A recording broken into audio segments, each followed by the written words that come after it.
better be in the hill. Hill for life. Welcome everyone to hashtag Hills for Life Wrestling Podcast. It's a great day to I am your host, Mr. Team Brickett. How you motherfuckers doing this week? Yes, I am your enforcer. Motherfucker put gravy on everything tonight. Everything. I'm the real Garland. Fuck Jeff Jarrett just because I wanted to say that. Wow. I'm DJ Red Flag, the Hill You Love to Hate, and also your favorite content creator. Your favorite content creator. Your favorite. And I'm all right. And I'm the only see this the type of heel shit I deal with, dog, you know what I'm saying? And I'm the only baby face on the Hill show, and also the producer of Heels for Life podcast, Ziggy the Beast.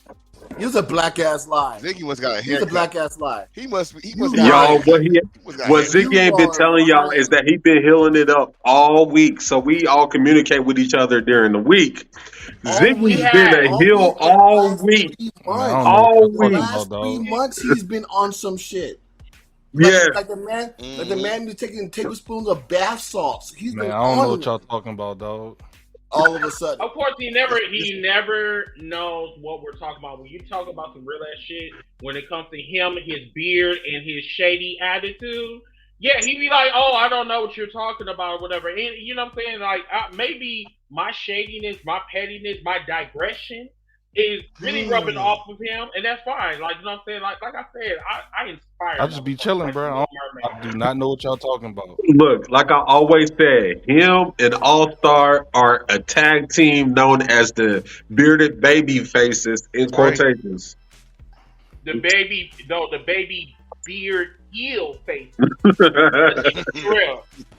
They tweeners. But hold on. Let me get this out. So tonight, everybody, remember to like the podcast. Please share, like.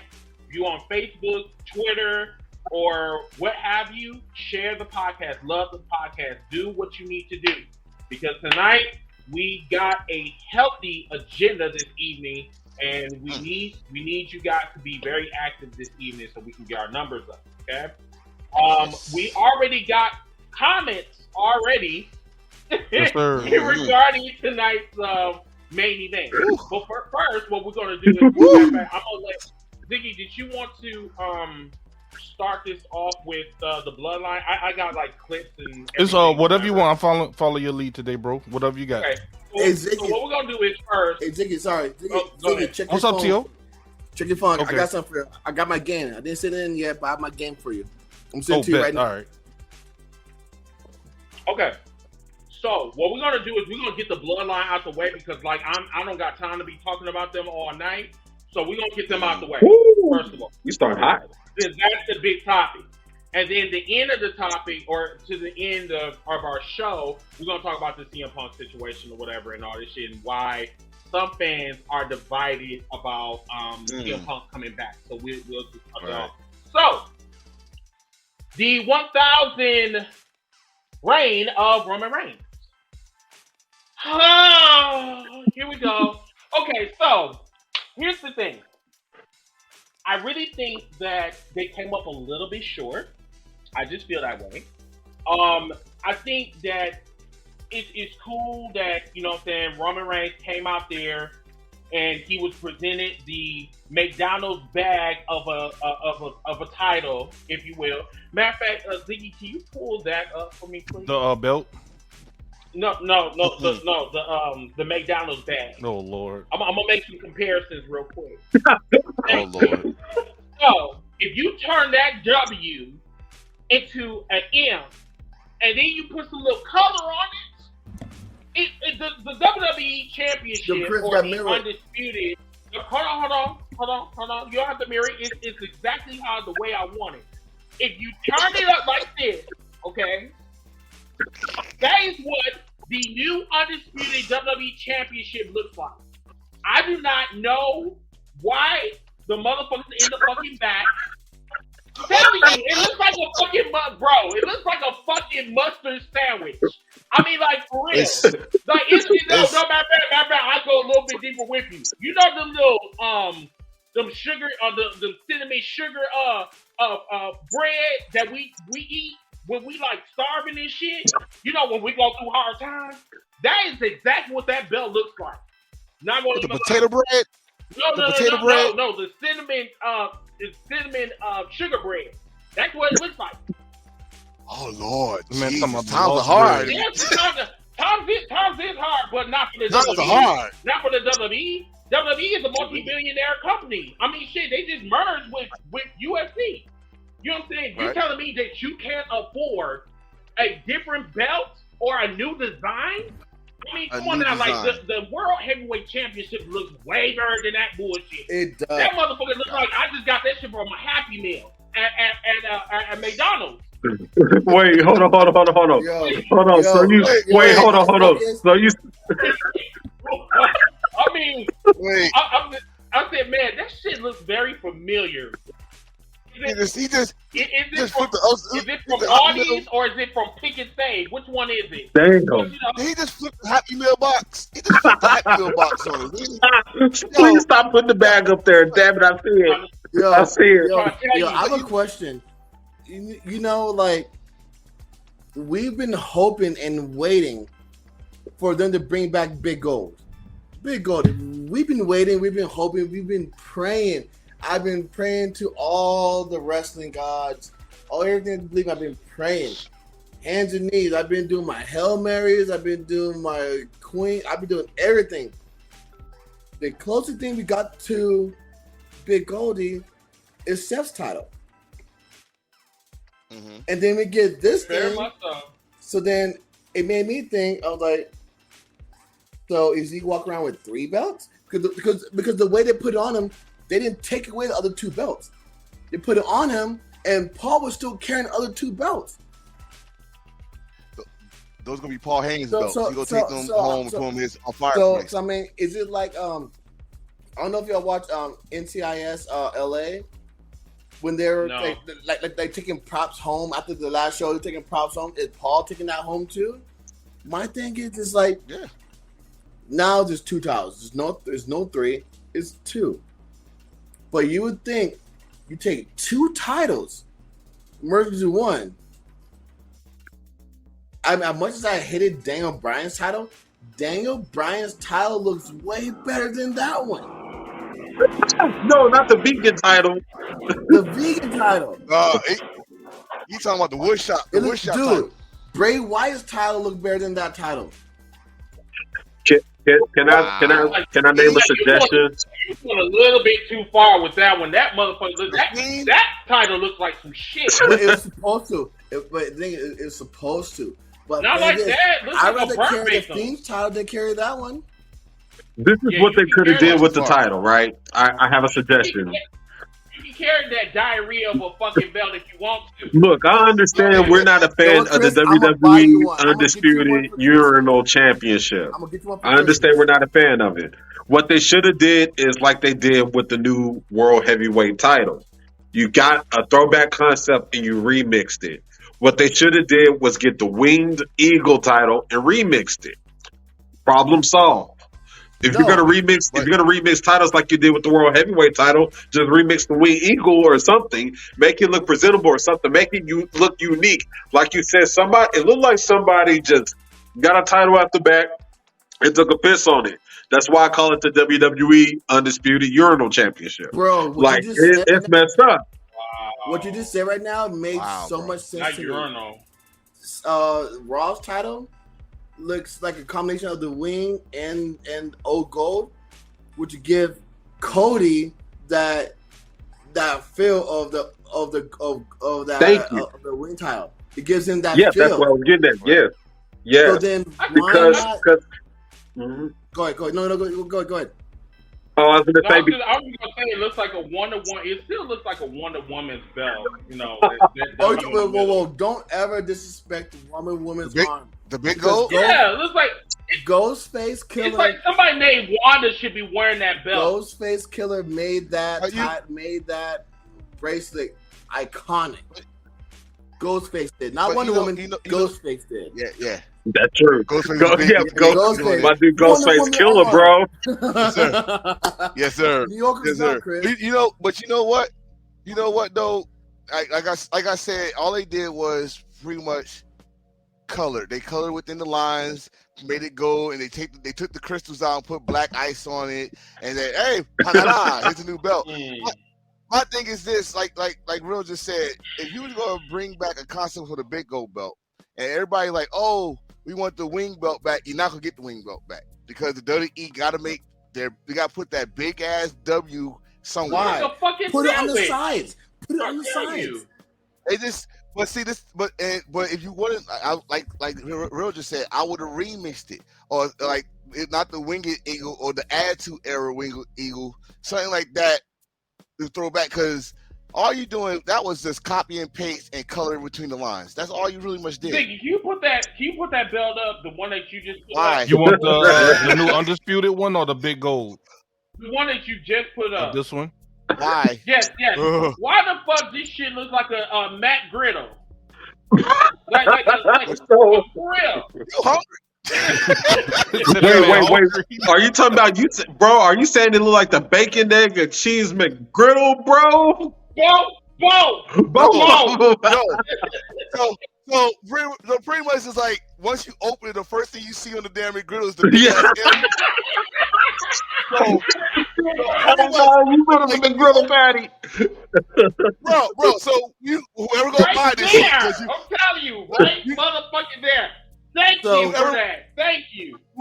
Whoever buys this shit, because you know somebody gonna buy it, you gonna open it just like that McGriddle. You go take the box out. The first thing you gonna see is that burnt ass W right there. And just have fun. Just the W, and you got the M. I'm telling you. So, voila. You know. I told you when I was going to. I said, you know what? At first, hold on, T.O. See, it was a reason why I didn't go on TikTok today. I just said, you know what? Let me just air all of my grievances all out tonight on just one platform, because y'all need this energy. You know what I'm saying? Now I know it's all these neck beards motherfuckers are gonna sit up here and talk about, oh, that shit is great. And I'm telling you, I'm on fucking level 10 with my jokes. Now I just told y'all, I just gave y'all a present on a silver motherfucking platter that this shit looks like a goddamn McGriddle fucking belt. So when you open the fucking wrapper and shit, you see the damn little burnt fucking M. When you turn that motherfucker up, and then you see the M instead of the W, but I digress. What? I swear I'm gonna buy a McGriddle tomorrow and go take a picture of it, goddamn it. We're gonna put that on top of the belt. What's fucking me up about these jokes is the deadly accuracy of the comparisons, because you can look at I'm still dying over the fucking McDonald's bag. I looked at it, I'm like, bro, that shit do look like the title. And then when you said the McDonald's, you wanna know why? You wanna know why? Because I had a McGriddle this morning. Hey, bro. But no, funny. Coming soon to hillsforlife.com. We're gonna have a damn McGriddle design shirt for y'all. Hey, I'm letting you know that right now. So yesterday, I'm in process of moving, so I'm putting up my trophies up. So I called Chris. Mm-hmm. Yo, Chris, I had two Triple H trophies, right? I had one. I had the black world title. I had one. I had the blue leather world title. Yo, Chris, which one did Hunter have? And I'm looking at both belts, and they're both damn near identical, except for different designs. And Chris goes, Hunter had the blue one. I said, well, then, all right. So I took off for Hunter. The black one, I said, well, did The Rock have the black one? He's like, yeah. So it made me think. Remember back in the day in the Attitude Era, The Rock had a belt. Austin had a belt. Mm-hmm. They remixed it to make it make sense to them. It made it true to them. Mm-hmm. Why can't we go back to the same platform where it make it true to that wrestler? Makes it more personable. Remember when Scorpio Sky had his TNA Laker colors because he's from LA. It's true. I mean, this is like mainly common sense. I swear to God, if I was a drug dealer, I would sell common sense. I would be a billionaire. I'd be a trillionaire.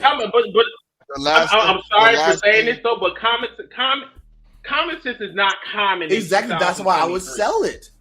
They say you got side plates, T.O. That's the customization is the side plates.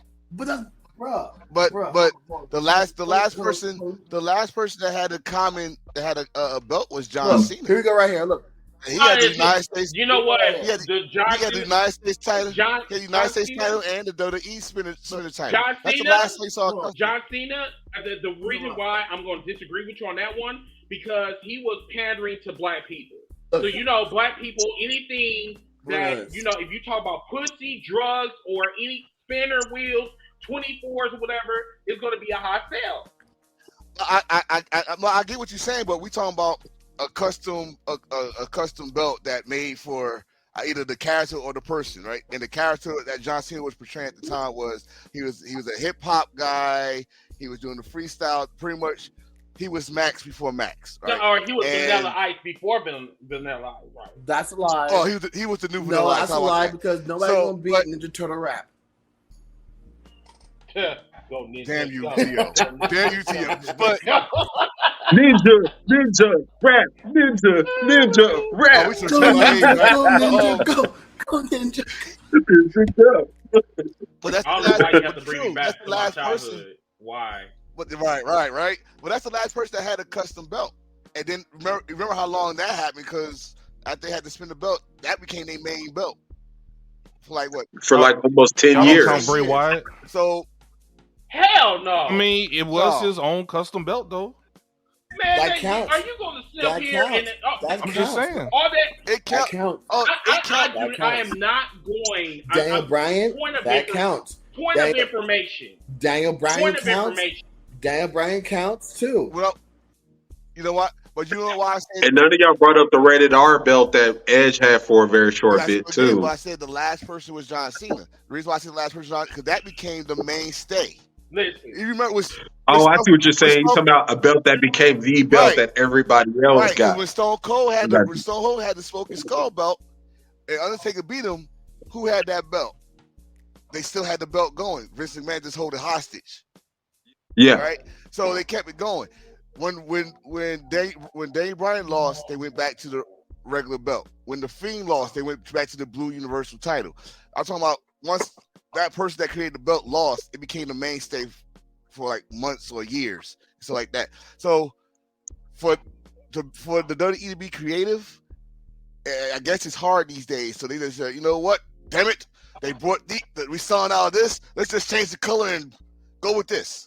So let's kind of get off the belt real quick because I don't want to make this a long discussion about the belt. Okay. Let's talk about the bloodline. Okay. Oh God, that's beautiful. Yeah, that was a Wing Eagle concept that they said that should have been pushed through, but they opted with. That looks like something that a Nazi would actually wear. Damn! But that looks like something that yes. That hey man, we gotta make a drinking game with him saying that. I'm just saying that drawing looks like something that Real will get tattooed on his left arm. But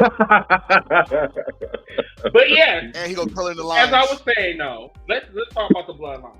The bloodline, I think, with Solo, like portraying his brother, pretending that, because he was saying that, these are my brothers, blah blah blah. You're thinking that, he's gonna side with his brother.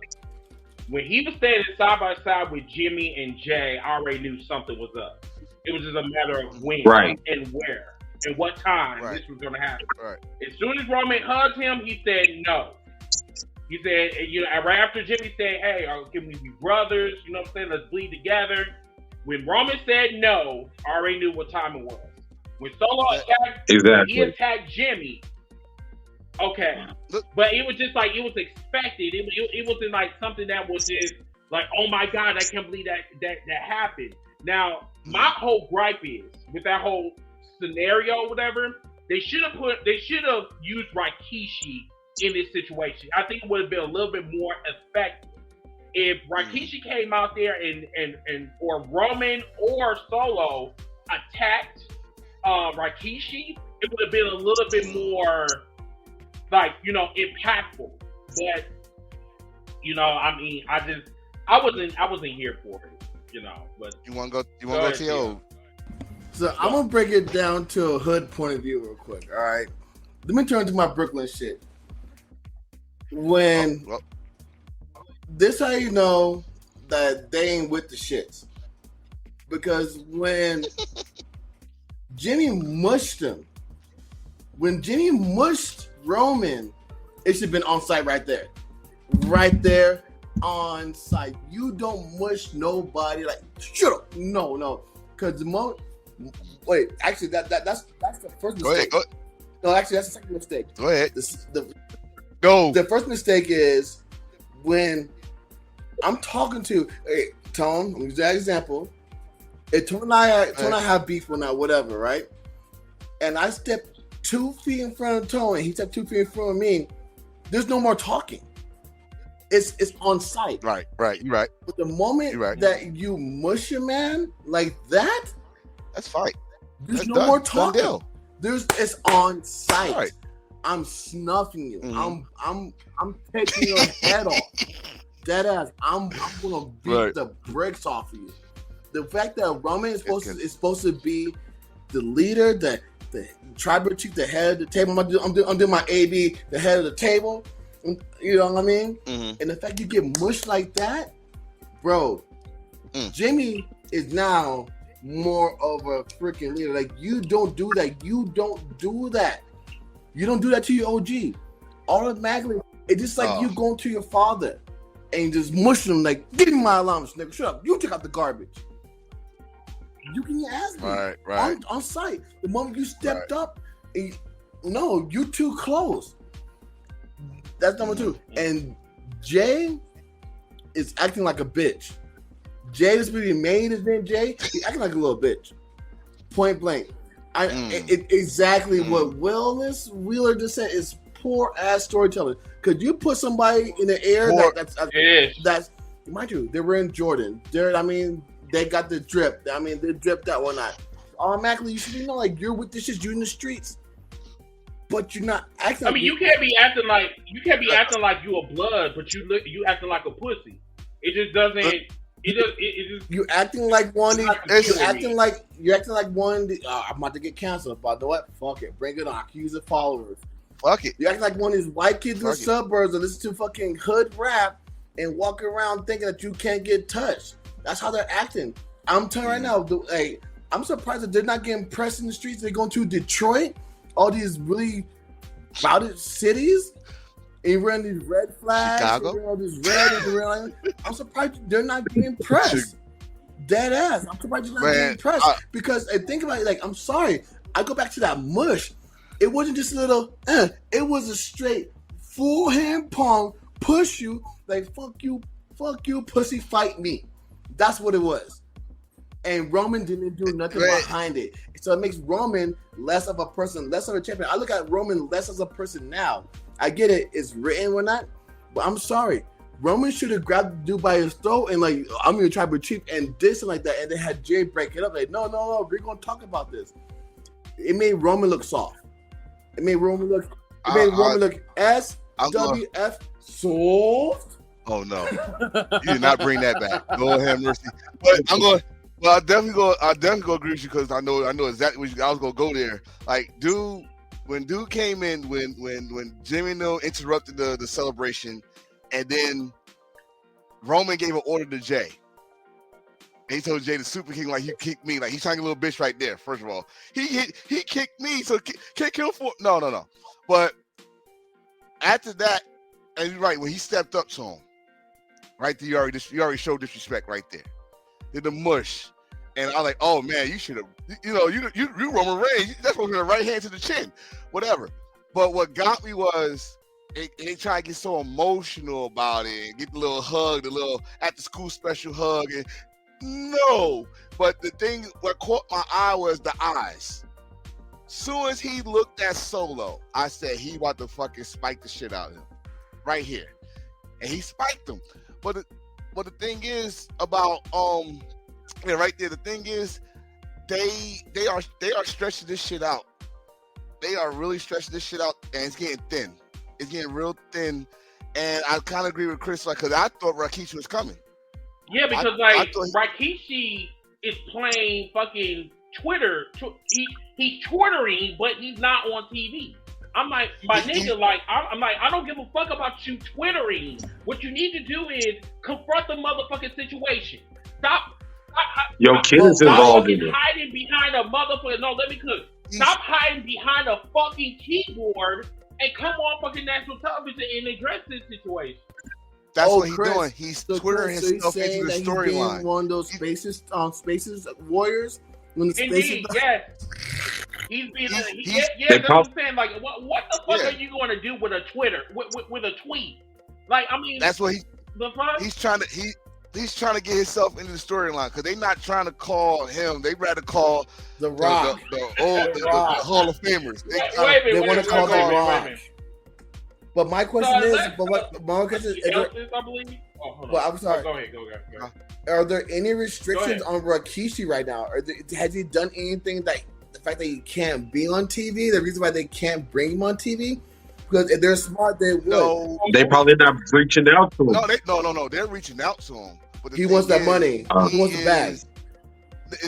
It's the money, and plus this Samoan dynasty that they building outside of WWE. Because what they really want, they want what's his name, Jacob. Jacob Fatu. Mm-hmm. They want him, and they want the other little brother Lance to come in that build this bloodline. Like I said, the storyline is they stretching this shit out now. Like we call this fucking spot for months anyway. But again, the execution was not. You don't know good. What I thought. I don't think it's stretching it out because. If you're being completely honest, there's only 3 people right now that are carrying the WWE. 3 things that carry the WWE. Cody, the Bloodline, and Seth Rollins. There's nothing else really. There's nothing else really carrying the WWE. These are 3 things that we're watching right now that are carrying the WWE. Nothing else is carrying it. There's nothing else in the roster that's carrying it. What about Gunther? No, Gunther's not doing it either. What feud is Gunther doing right now besides holding the belt?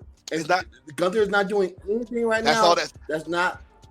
Yeah, people could be done with Cody, but here I go again. White America is carrying Cody. Well, that's all. He's still topping merch sales. Like they're not going to do anything to Cody. Hope right now. I was quiet for a bit. He saved racism, goddammit. Wait, first, before you go, Steven, Ziggy, you had Stephen. It's Steven. Go ahead. Go ahead, Ziggy.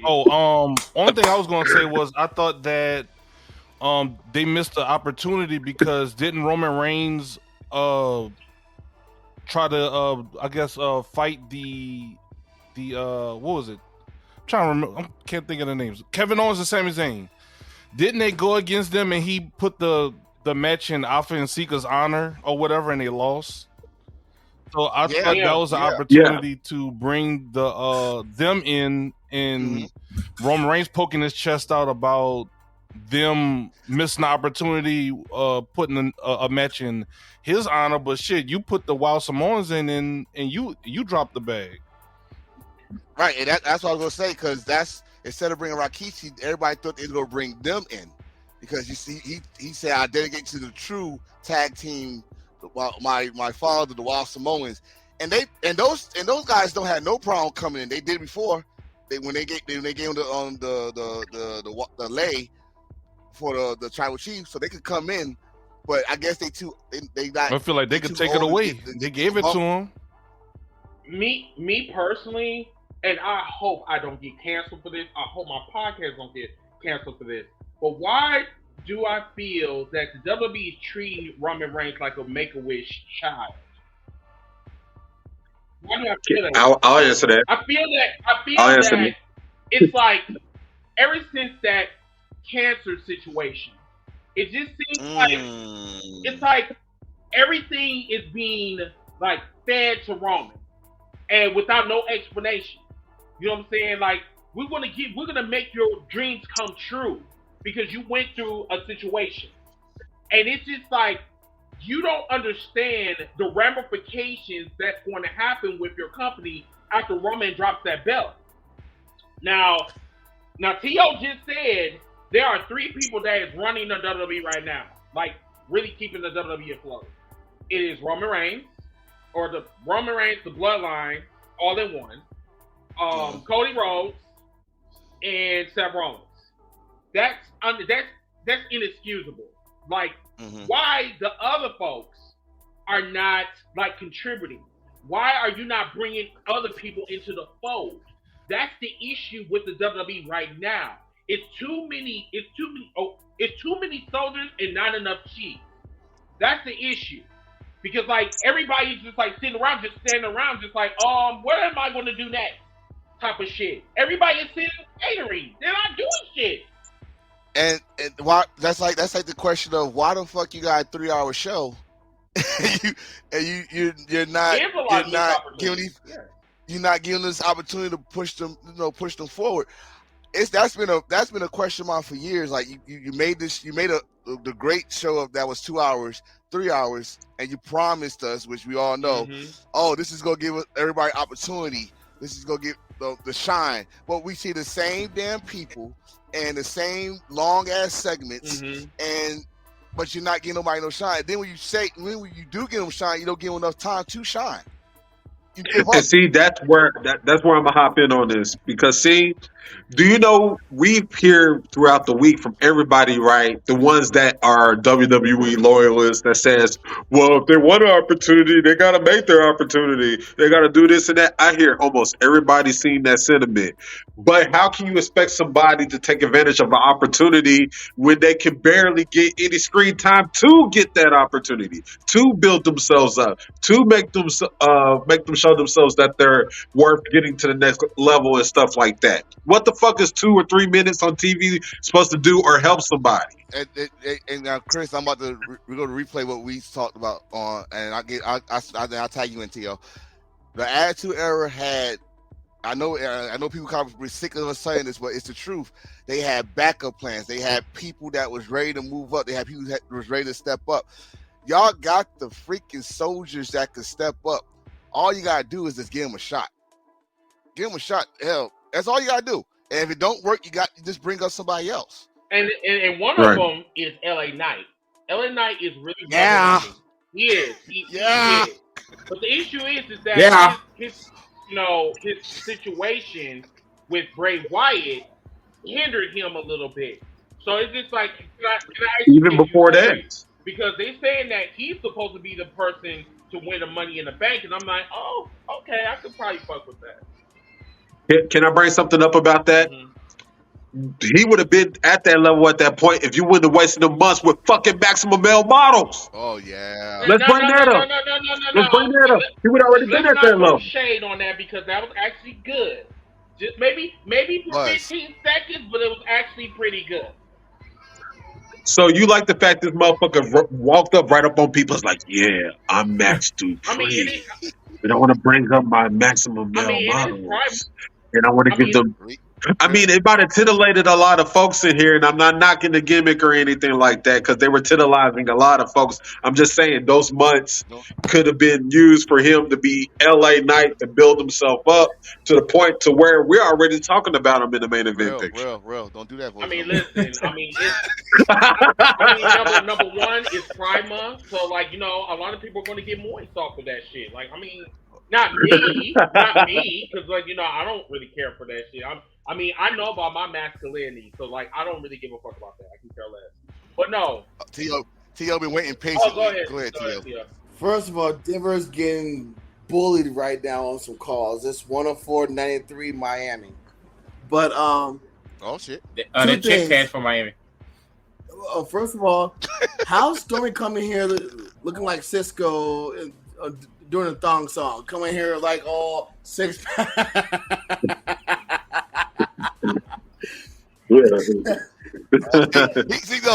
what he doing. He putting the kids in the way. Like, y'all ain't gonna talk about me from a baby. He gonna talk about me from a baby. Hey, give me like Cisco about to do the stomp. See? No. He think he's slick. He putting the kids in the way so you gonna stop talking about Yeah, me. Your kids can't save you. Your kids can't save you, Cisco. Don't do that. But the thing is, we talked about this for so fucking long. I talked to Chris about this too. So long. About how after Era had somebody just in case somebody fucked up the bag. We had opportunity. We had people lined up, and they do. They really fucking do have people there. But what are we doing with them? They put them in stupid ass feuds, put them in catering, or put them on Twitter. And that's what's so frustrating. And like I said, I'll be the first minute. I am a WWE mark. I grew up on the WWE. I'm a WWE mark. But what AEW is doing right now is what WWE should be doing. They have people in the wings ready to step up if shit pops off. If shit gets bad, that's somebody pop up. For instance, if Chris is down, if Chris is not feeling well, Chris is not up doing the show, Ziggy can step up. If Ziggy can do it, I can step up. If I can do it, Tone can step up. If Tone can do it, we have Garland, we have Stormy, we have Reese, we have All-Star. We have people that can step up when the time comes. But the thing is, you have a company full of motherfucking stars that can carry it. Kevin Owens, Sami Zayn, Gunther, Bobby Lashley. The list could go on. And you're not utilizing, you put them in fucking catering. What the fuck is wrong with you guys? And it's frustrating because he just turned Italian. It frustrates me because this is something that I grew up on. I love the WWE motherfucking E. You know what I mean? And it's like it hurts my heart to see how far they fell off with grace because they want to please not the people, not the shareholders. They want to please an old ass man who has his both feet in the fucking water of the fucking grave, is dangling there. I swear to God, Vince McMahon is the Al Davis of professional fucking wrestling. The Jerry Jones of professional fucking wrestling. I swear to God. Good. He's hurting. Exactly. Good comparison. He's hurting the business more than helping it. Oh, we want to be doing it for you. We're together. We're here. Together forever. Everyone, whatever. No. Bullshit. Because it's bullshit. Bullshit. Bullshit. Wow. I wanted to. It's really fucking hurting, and I think the WWE started going downhill. Honestly, in my own opinion, y'all can pinpoint your points when the WWE started going down. The WWE started going down in my eyes was when Kofi Kingston lost his Jamaican accent. That's when I lost it. Wow. But you know what? I'm gonna say this on that one. Now I don't know if all y'all I know Story might come with me on this one.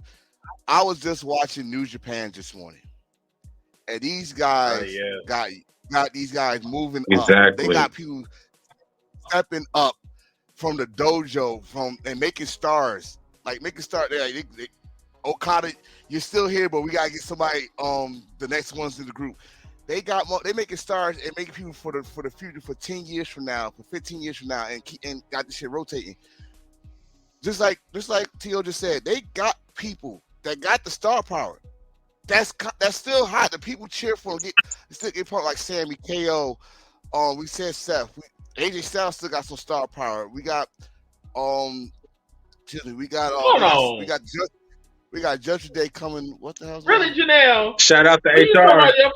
Wait, hold on, Janelle. Like, no. Hold on. Wait. Let me address my sis. Send her the link. Let me get her ass up here. Send her the link. No. Let me address her real quick. Okay. Number one, honey, I'm nobody's favorite. No, it's talking about me. Talking about me. No. She tagged me. No, she was asking you who he was. Oh, him? Yeah, she was asking you who he was. Oh, Oh, hi Janelle. How you doing? Calm down, Chris. Jeez. Shouts out to HR. Shouts out to Job and Tears podcast. Man, tag me in. Tag me in. Tag me in. Yes, Stormy. Let's. You raggedy bitch. You raggedy bitch. Janelle, did you not Yes, forget? sir. Did you not forget about the game show with Suzanne? I was part of that. Somebody send me the link. Bring up here because we need her POV. Oh Lord, We need her POV. Lord, we are not bringing heat. Tag me in. I mean, Tag me in. Let me say something. Let me say something. It's up to Janelle. She want to come on. Janelle, Come on, Janelle, come down from Queens. Talk about the current. Come holler at the us. current status of the issue. The main issue is some of the fans. Look at how some of the fans were able to let this Bloodline story go on for 3 years and be patient for all the BS, all the twists, all the turns, all the Roman can't do this, Jimmy can't be here, Jay can't be there. Well, here's Paul Heyman. But if they tried another storyline with somebody else after 3 weeks, y'all give up on it. So part of that, along with creative, is also some of the fans too. The fans, some of the fans let this happen. There's someone on my side where I was sick of the Bloodline about 2 years ago. I was over it. But everybody else like, oh no, man, oh Roman, oh my God, oh here's another chapter, Remember they tried to give Shinsuke something, and what happened? Oh well, he doesn't speak English. I can't do this. Fast forward, Asuka and Io in full-fledged Japanese, and people sitting there, oh, this is amazing, this is great. Sasha and Naomi won the tag titles. Hey, can we not go out and job to Bianca and Ronda? Can we not do that? No, y'all finna get out for her job. Here comes Ronda and now we fast forward. Ronda and Shayna. Hey, can we have tag titles that mean something? Yes, you can, ladies. Oh, hey, right. Guess what, you guys? At Extreme Rules, the official ending of Finn Balor and Roman is divine intervention. God is in the bloodline. Did anybody complain? No. Y'all all went out there. We the ones. But, Karrion Kross came back and did his gimmick. Karrion Kross did his gimmick his first night. And what the fans do? Well, this doesn't make any sense. Like, why should I remember NXT? But, oh, no, y'all can remember back to 2018 where Roman was getting thrown around by Braun Strowman. And also, they keep on alluding to the fact that if you think about it, the one person who Roman hasn't beat, if you want to end this bloodline story, it isn't Jay. It isn't Jimmy. It isn't Solo. If you sit back and truly think about the tribal chief, the one person to defeat him is Bray Wyatt, because he did not pin Bray Wyatt. He pinned Braun Strowman. Bray has never got his lick back. That was the birth of the tribal chief after that triple threat. If you want to make this logical and make this make sense, then you be patient. Let him bring back the Wyatt 6. Let him build it. But what did y'all do? Wait, yo, hold on. Let me hop in. Let me hop in. I've been quiet. I've been quiet for a bit. Let me hop in a bit. First off, somebody get the hose. Somebody get the hose right now and spray down my man Stormy. He been holding that one in for a minute. But what triggered him? He got kids. Let's take my man's down for a minute. But I just want to say this. What if they bring Bray back, have him in the mix for Roman, then Roman beats him? Look, I just want to say this because the original topic was supposed to be, of course, about the whole bloodline thing. This is my outlook on it. First off, with what happened on Friday, you could tell they tried as best as they could to try to make it unpredictable, but it was still predictable. Now, shouts out to John, by the way. Now, with this whole bloodline thing, there's another way they can go with it, but even then, I think in the end they're gonna somehow fuck it up. But they already fucked it up. What you talking about? Hold on, let me cook. I let y'all cook now. Y'all done cook dinner. Y'all done cook the midnight snack, blue plate specials, all that brunch for tomorrow. Let me cook real quick. Yeah. Hey, nephew. But what I think is gonna happen is that what Roman said at the end of the show is like Jay is going to do what he always do, and that's fall in line. So Jay is more likely going to fall in line. But if you go that route, then you have to have this shit in with Jay. because through every single part of this bloodline storyline, Jay somehow finds his way back by Roman's side through every iteration of the bloodline. But if you're not going to end it with Jay, then what's the point of him falling in line? You might as well just have him align with his brother after that. But this goes in line with the problem with WWE. Like, our expert Red Flags pointed out, there's only 3 people carrying this company right now. That's the Bloodline, that's Cody, that's Seth Rollins. You got other players in place that can step up to the next plate. It depends on whether or not WWE wants to put him up there. The work he's done with Bad Bunny and stuff like that, the man's due for a push. You still have Finn Balor that should be in the mix. You just got AJ Styles back. Gunther should be moved up to the next level. You got LA Knight. See, I just named 5 people right there could be in the mix. And I'm pretty sure there's probably 5 more we can name right here, right now. It's the issue with WWE is that now that they finally succeeded for something they've been trying to succeed, Reigns their guy. Because remember, Roman Reigns was pegged to be the one from day one. That's who they were going to put all their eggs in that basket to. That's who they were going to hitch the wagon to, was Roman Reigns since day one. Even when he was in the Shield, just like this dude got the look. He's part of the NOI family. We're going to push him to the moon. It took them 8 of those 11 years. It took them 8 years of trial and error. Us knowing as fans that this is the guy that y'all want to push. So y'all they fucked up before by basically putting it in our faces like, hey, this is the guy. Fuck what you think about. He's gonna be the guy. It took them 8 years of failure for it to finally succeed. With a concept that I mind you is that us fans been saying for years. What have we been saying for years as fans, y'all? Turn the man heel. Haven't we all been saying that? Has everybody in here at one point in time said, turn the man heel? I guarantee you it worked. And guess what? They turned him heel and it worked. But like T.O. said earlier, though, but like T.O. said earlier, though, they had somebody in place for when Roman wasn't ready. It was Seth. Right.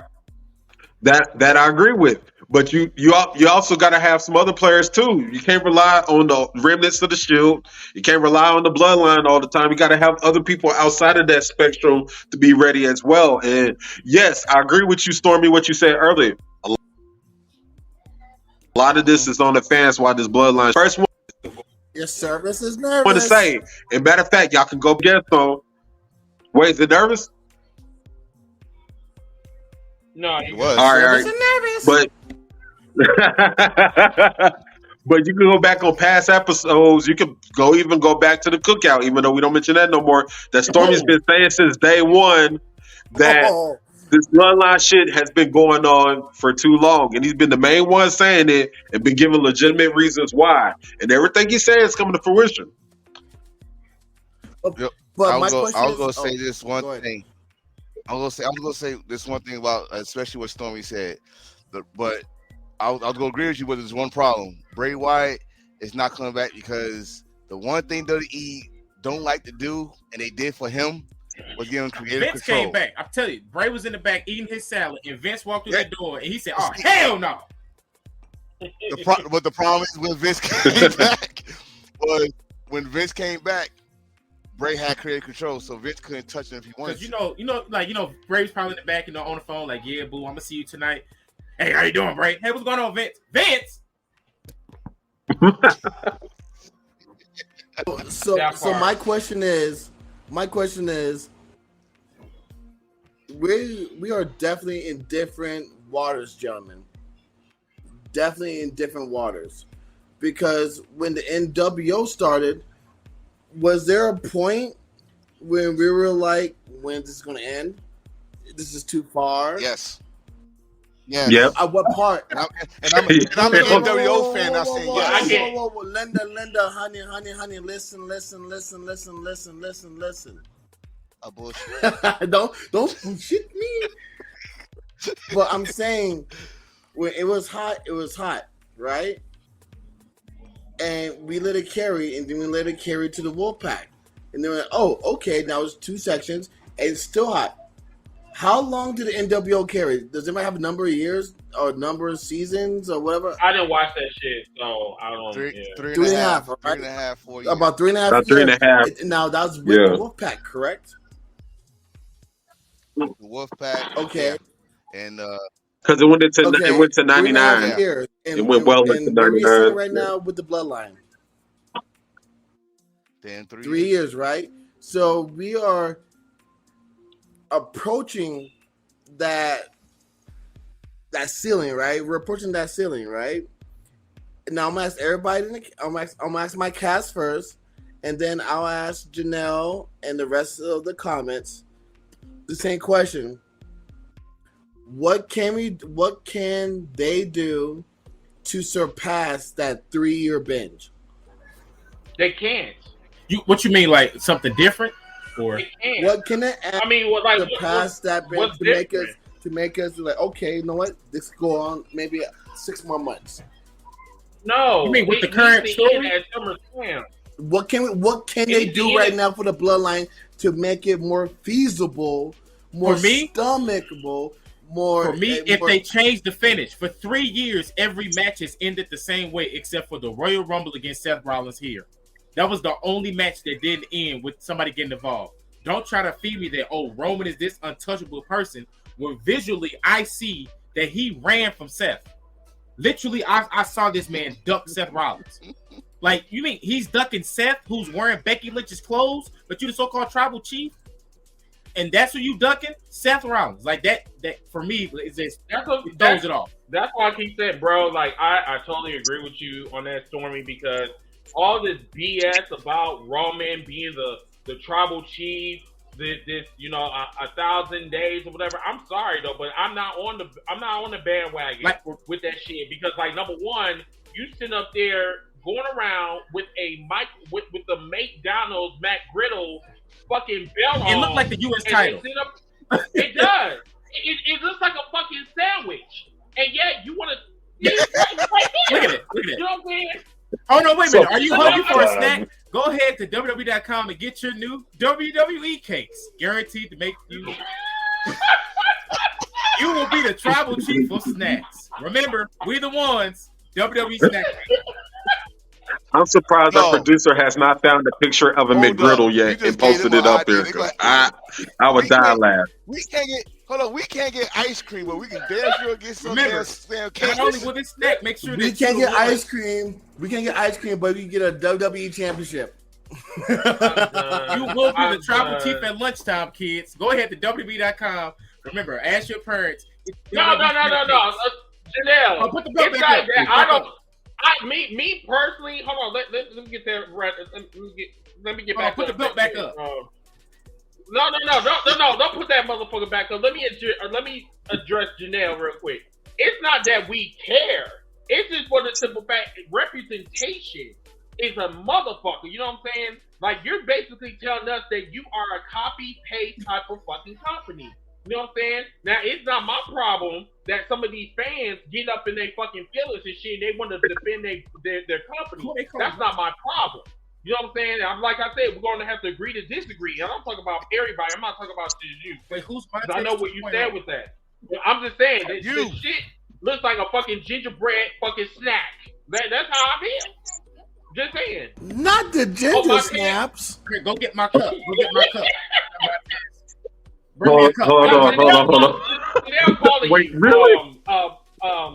The man with no muscles. I mean, Montez. Yes, you. Let me tell you. They calling you Montez 2.0. I'm telling you, y'all leave Cisco alone. Y'all leave Cisco 3.4 alone. But I'm serious though. Look at it. Roman Reigns does Look at his tattoo. Look at his tattoo. Got a dragon on his arm. It's not a dragon.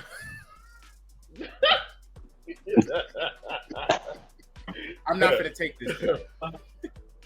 I need my glasses and cup. You gonna take this? But go ahead. What you want to say? Hold on. For me. Oh no, it's just like what he said. Like they gotta switch it up. Either change the way the matches go. Like we get into a Bloodline Civil War. Are the other cousins out there at the free agents? Are they coming? Are we about to see the Samoan werewolf up in here? Is that what we're about to see? What's going on? Because Rikishi keep tweeting about it. Is he about to get involved?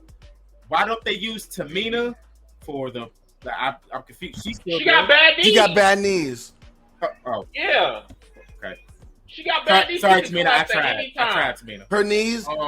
Her knees, like, I mean, seriously, her service is never nervous mind. on her Jacob got knees. 2 years left. Okay.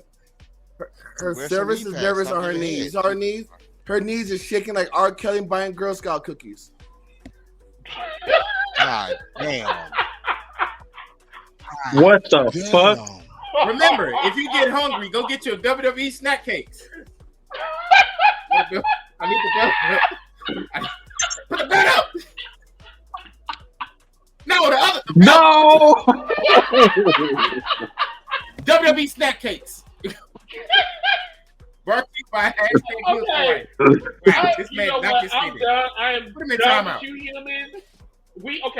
Let's move on to another item.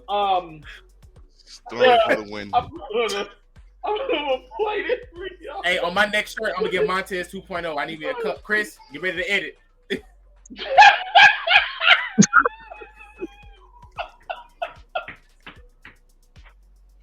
No, why? No, look at the top of it though. Ain't it the same color as the championship belt? Just really focus on just the griddle part. Get your WWE snack cakes coming to a table New Year. Yes, Janelle, Ziggy, shout out to going to Janelle hell. for Montez 2.0. That's gonna be a new name. Janelle needs Yo, 3% of the sales of that shirt. Get Janelle 3%. Can I do a quick plug real quick? Shouts out to Janelle. Shouts out to Jobbeteers Podcast. You can tune into them on YouTube and all other social media platforms just like us. Shouts out to them. That's all I want to say. Yo, Steven, don't kiss her ass because you asked to get roasted next. don't try to buy yourself. Wow. Steven, Okay, but I'm here and I want the smoke. Bianca Belair, tonight you were indeed ready for Asuka, but I have to ask, why did you come out there? You know what Asuka always saying nobody's ready for Asuka, but guess who was ready tonight? Not any of those girls that got in there was talking all that mess on the microphone. They didn't even realize that the champion walked out of the ring. But I was ready for Asuka tonight. I think everybody saw what happened at the champion. Said she won, but how did she win? Asuka, you want to be a champion? Then be a champion. Do it the right way. See, I was playing nice. I was trying to be this nice champion, go by the rules, play it by the rules, but now I'm in my feelings. Asuka say nobody's ready for Asuka? Well, Asuka about to mess around and find out. I said what I said. That is the most waterish down shit I've ever heard in my life. First of all, I'm still proud of her. She did more than Kofi. I don't care what. No. Wait a second. Okay, go ahead. First of all, her claps did not match with her syllables. Somebody was clowning on the sign. What? Dude, that is the most pettiest fucking take that you have done so far. Like, you talk about that. It didn't match. It didn't match. I am not listening to you right now. I'm so serious. Why don't you whole thing I'm right here. I'm right here. All I'm gonna say is that's the Bianca. Yes, ma'am. I'm going to critic claps, and that's the one that I want. Okay, talk that shit. That's what I want. That's what I want, and I'm done. Go ahead. I'm just happy. Hold on, I want to interject real quick. She did that. That's why I'm happy. No smiles, no kissing babies. I'm coming to kick your ass. That's what I'm happy about. I want to bring back up a little nugget though when it comes to the character change. So remember when that whole lawsuit shit happened and they were mentioning about certain aspects of the character that she did not want to do. And yes, I'm playing devil's advocate, so just be patient with me for a second. Mm-hmm. It's going to make me question certain parts of the character change, whether parts of it is stuff that she wants to do and part of it is stuff that she doesn't want to do. Because remember, they said there was parts of the character that she had before in NXT that she didn't want to do. Maybe they reached the compromise in the character that she had in NXT before. So that's the only thing I'm asking. I'm asking, all right, with this character change, do you believe that parts of it is going to be things that she wanted to do, especially with the light of the lawsuits that were came out a few weeks ago? If she already did it in NXT, is it really a change, or is this going back? I'm sorry, but I'm here for the vibe. I mean, I don't give a fuck. Oh yeah, I don't know why Tia was critiquing the clap. I don't get it. But anyway, like I enjoyed it. Like I enjoyed that clap back. I enjoyed it. I like Kofi Kingston. I like Kofi Kingston. Yes. Kofi Kingston don't know how to clap back. The only thing he knows how to do is clap them cakes. Oh, okay. Can I interject on that real quick? Can I just say, I'm sorry, Tio. Can I just say something to that? I see everybody commenting and saying something about Kofi and what Kofi should have done. Remember, it came out that 9-second squash was determined the minute Kofi won that belt. There was nothing for Kofi to do. So, Mr. Will, I see your comment saying she did what Kofi needed to do. How can Kofi do something that was already done, already pre-dedicated before he even won the belt? That's what I ask you. I was about to say that, Janelle. You done created a damn monster. He done put the shades on. He really think he is Montez 2.0. Thank you, Janelle. Thank you, gentlemen. My thing is. Don't old Lord me. babe, can you bring my cowboy hat in, please? Thank you, Janelle. Oh no. Don't you put that shit on. Don't you put that shit on. Don't you put that shit on. Don't you. My thing is this is the character that she was supposed to be in NXT and to bring it over, right? Character change, right? So are we talking about the other character, quote unquote, changes? Monet, and Lacey Evans with the Sergeant Slaughter hat. It's not the same thing unless you do something different, something new. Bring something new to the damn table. Because at the end of the day, we're seeing the same shit, just recycle. All we're doing is changing one color of the hat, one color of this. There's nothing fucking new. It's the same bland shit. Nobody's gonna get excited over the same bland shit. If she does do this character change, we should bring in some hood black girl magic. All right, but then do it. You're right. Wrestling is recycled, but in the same sense, we are in this time where everybody wants something different. Everybody wants something new. Recycling, and people are going to talk about it. They're going to ridicule it, and then you have people come in the comments. Or people in Twitter talking about, oh yeah, this is done before. It's the same thing over and over again. I'm tired of WWE doing this. I'm tired of AEW still in WWE stuff. I'm tired of Impact doing this. All right then, here's your chance to do something different.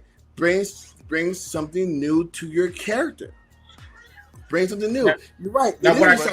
Look what Seth Rollins did in that tag match when he did the Shawn Michaels slide through, the arm through over with Rhea. Yes, we've seen it's done before. But at the same time, it's like we want something new. We all do. Because if not, what we're going to do? We're going to come to our podcast, we're going to come to our platform and say the same exact shit. What Janelle just said. Exact stuff. Until something new happens. I'm happy. It doesn't even matter. But to that though, Tio. Hold on. Let me finish. Don't get me wrong. I'll wait. I am happy what's going on with wrestling. There's so much wrestling going on, and it's great, and I'm loving it. I'm thriving off of it. But then, if you're going to sit there and complain and give our 2 cents in a situation and say, oh yeah, just the same thing happening over here, same thing happening here, we're all saying the same shit. We're all saying the same shit that these other people are complaining about, but our platform is bigger. So people are listening to what we're saying. So only thing that is like, hey, yeah, get something different. Add a little more flair to it. Add a little bit razzle dazzle. Throw a little bit of raisins on the potato salad. Add a little razzle dazzle. You a motherfucking lie. You motherfucking lie. Add a little razzle dazzle to it. Don't do that. No, you ain't putting that white shit over here. I'm sorry. Now to that though. Now I gotta be white though, right? Now, but listen. No, we hold on. You know, black people don't put no damn razors on their patella side. No way. Now with this character change, ahead, like you said, if it is going back to the NXT, what got her over was that people got behind her because Shayna Baszler was the big baddie who she kept trying to get over, and it was like if she had that babyface underdog style to it, plus the her character was working. Now it's again her trying to get it, but it's like you just lost the belt. Like, you still at that peak of like one of the top people. And NXT was like her trying to get up there. So now let's see how it works out, like with her still being on top, but also changing. It's the same thing I said last week. Is once she lost his belt, we had to see what was the result, how she gonna come out. Is she gonna come out still trying to kiss babies and skip and twirl her hair, or she gonna come out and show some emotion about her losing the belt? I'm more happy about the result that she came out and wanted to fight. And yes, we get a little old school of her character in NXT. It might bring a fire in her ass. That's all I'm happy for. If it's old, if it's new, long as she come out and want to fight, not come out. Well, I'll get him next time. And start twirling that damn that ponytail. Hell no. You should be mad as hell that you got cheated out your belt. Show some damn emotion, and I'm happy she did that on this past Friday. I'll say this too.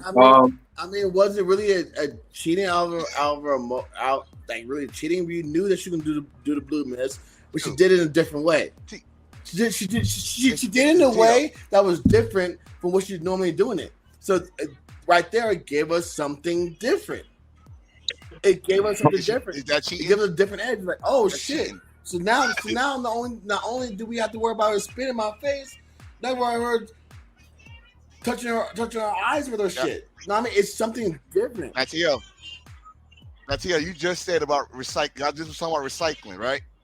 That's recycled from the great move. Exactly, recycled from the great move, but it's something that was not used in WWE. But has that been? That's why I said that, right? Jerry. I know, but has that been used in WWE? When was the last time that was used in WWE? He just said to Jerry. When? 9. No, when he came back, didn't he come back and try it? Yeah, for the Cruiserweight Classic, he was in the Cruiserweight Classic. All right, to Jerry. So time came bound by it. So yeah, I mean, it still was believable. It still worked. It worked. You know what I mean? It's some different people like, oh shit, we didn't know that. I mean, we're expecting the mist from the mouth. So it's something different. People, it caught me off guard. I was like, oh shit, it caught me off guard. That's what I'm saying. The mist of the hand rubbing your face. It's been done before. It's just that Asuka did it in a whole new fashion because everybody expected to spit in her face like she did the last time. I got that. But at the same, what I'm talking about is the outcome after. What was going to be her attitude after? Or I know before I get screamed at about Kofi Kingston, we still kind of freaking pissed off that he came back smiling and said he's doing the literally pancakes. But what was she going to do? And she came out exactly how you're supposed to. When you feel like you've been cheated, when someone took something that belongs to you, not come out and do the happy song dance. You came out, you want to fight. I'm gonna get mine. Can I bounce off of that? Can I bounce off of that real quick? Even if it would have been the case, because I like, I want to make the Kofi comparison as well. Even if it would have been a case of Kofi coming back and being fucking depressed because he lost so quick, that would have been some sort of progression. But the fact you had this man come back smiling and shit like nothing happened, that was the issue with Kofi. Didn't they want to kind of? Oh, I'm sorry. But look, when it comes to the Bianca thing, like I said, the thing that I brought up earlier was just me I just want her to be comfortable in the gimmick. I'm happy that this character change is happening, and I'm happy, like y'all mentioned before, the fact that she's not coming out there smiling and shit when she should be pissed off because she got cheated out of her title. I'm happy about that. Hopefully we'll see this progress as it goes along and stuff like that, because That promo she cut that y'all showed earlier, that was what we needed to see. That is somebody that's like, hey, I'm tired of playing nice. I try to do things the way that everybody else want me to do it. Now I'm going to do it my way. That's how the attitude's supposed to be. That's how it's supposed to be for anybody in a situation when they got fucked over and they got cheated. Fuck that humble shit. Fuck that trying to be that white knight shit. I'm gonna go out here. I'm gonna beat the fuck out of her, and I'm gonna do it the way that I'm gonna do it. But my thing is, the WWE gonna do the same thing to her that it did Bobby Lashley. She come out here doing all that. I'm gonna snatch her ball type of shit and say, oh yeah, no, she's a face. She's not a heel. She's a face. Know what I mean? Remember Bobby? Bobby was running in, being the fuck up motherfucker, and be like, oh, Bobby's a heel again. Bobby's a heel. Let's go, Bobby. Oh no, Bobby's a face. The fuck?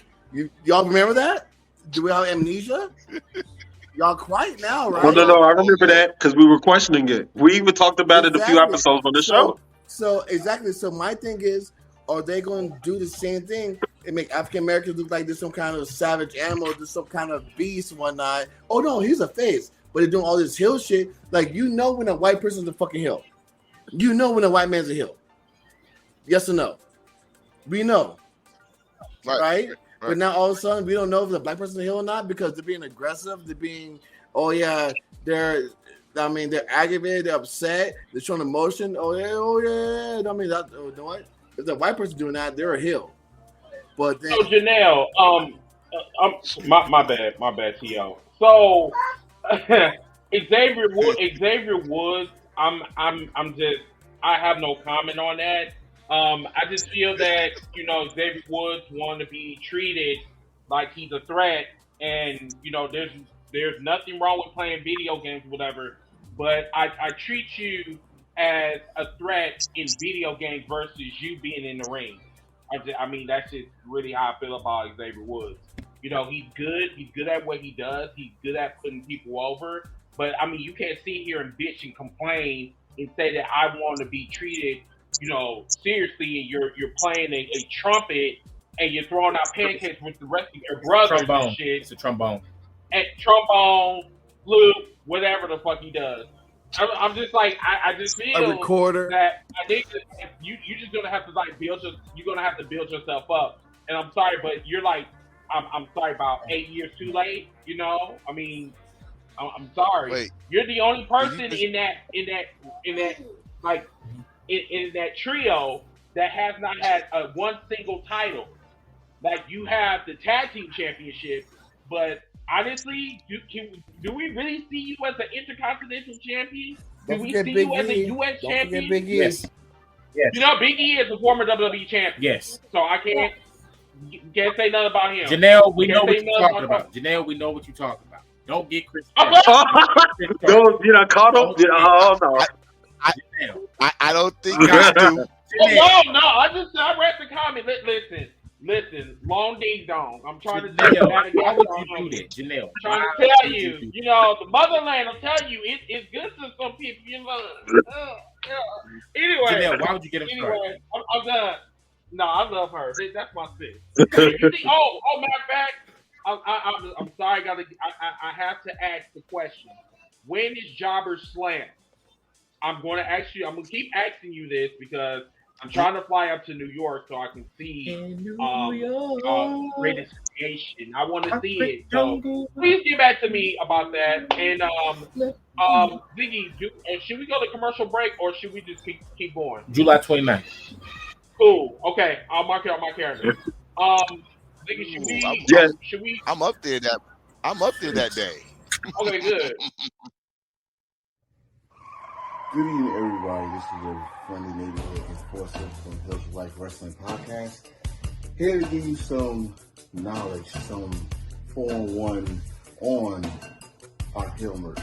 So, if you go to hillsforlife.com, you see all the favorites. Get the flag here, don't like the flag. We got aprons, we got cups. We also got tank tops for you muscle men out there.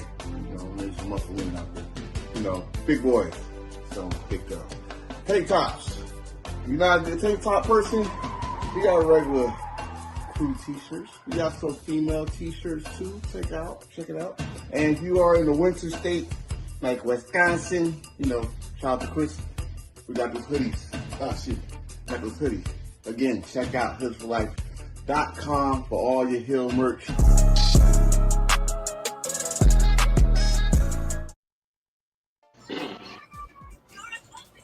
All right, y'all, we are back. All right, so we're going to go on to, we're going to talk a little bit about Forbidden Door. So there are 3 matches that's been announced, if I'm not mistaken. I believe it's Will Ospreay versus Kenny Omega, Part 2 for the IWPG. Or do I have that right? Is that right? Yes. Okay. IWGP US title. Yes. And let's see what else. Let's see, Danielson versus Okada. The hardest line. That's been yes. The hard. That was a bar. He said, "You call yourself the Rainmaker?" I'm the Desert. Which I'll be playing that in a minute. What's the third match? I just know about them 2. I didn't know there was a third one. Okay. They ain't making it's not official yet. Well, technically, Okada Danielson not official yet neither. He just No. It's official. Okay, it's official. Yes, that's official. Yeah. The third one's not official, but it's rumored to be television champion versus television champion. Zack Sabre versus Samoa Joe. Submission fight. Janelle, I'm not going to no damn Colorado. I'm coming to see you. I'm not going to Colorado. I'm gonna be watching that shit. Toronto. What you see Colorado? Where the fuck is he Colorado at? Whoa. Toronto. Whoa. Why hit on Colorado? I'm out here. He had a plan. Anyway, whoa. You were just talking about coming to Colorado. Was it last night? I have a lot of places that I'm going to be all of a sudden. This summer, so I need you to calm down. I've been talking about Jobber Slam since you met me, so I need you to shut up. Okay, come on now. Don't do that. Don't do that. You're not gonna. Yo, I can't wait to talk about this Okada Danielson match, man, because that shit gonna be some heat. Don't do that. Okay. I got you, Ziggy. I'll take it. When Moxley came out, he said, "You call yourself the best wrestler in the world? No, we train with the best." So I'm gonna play that right now. Champ 1. Hey, this thing on. Hey, motherfuckers, I got something to say.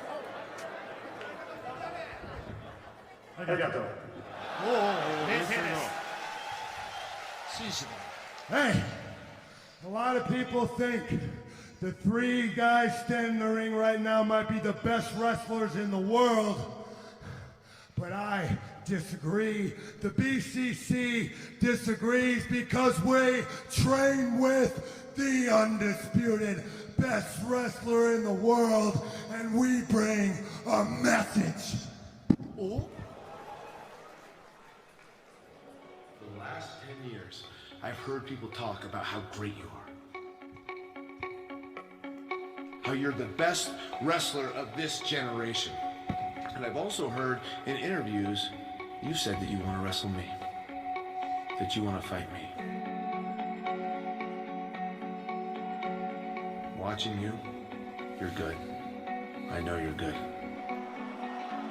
But I am the litmus test of great. You want to wrestle Brian? You call yourself the Rainmaker, but you step in the ring with me, and you're getting into the desert, and there ain't gonna be no rain. ブラックベルコンバットクラブのブライアン・ダニエルソン。うわマジか。みんなようしてんな。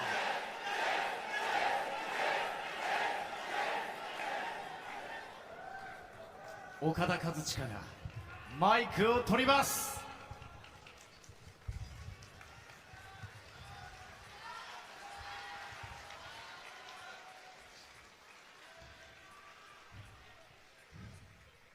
ブライアン、お前と同じリングに上がってやろうか、この野郎。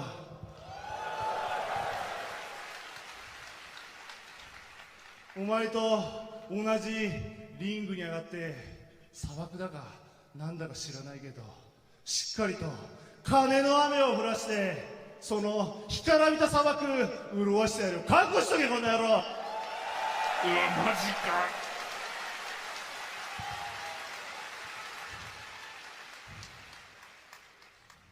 禁断の扉開けてきます。おお。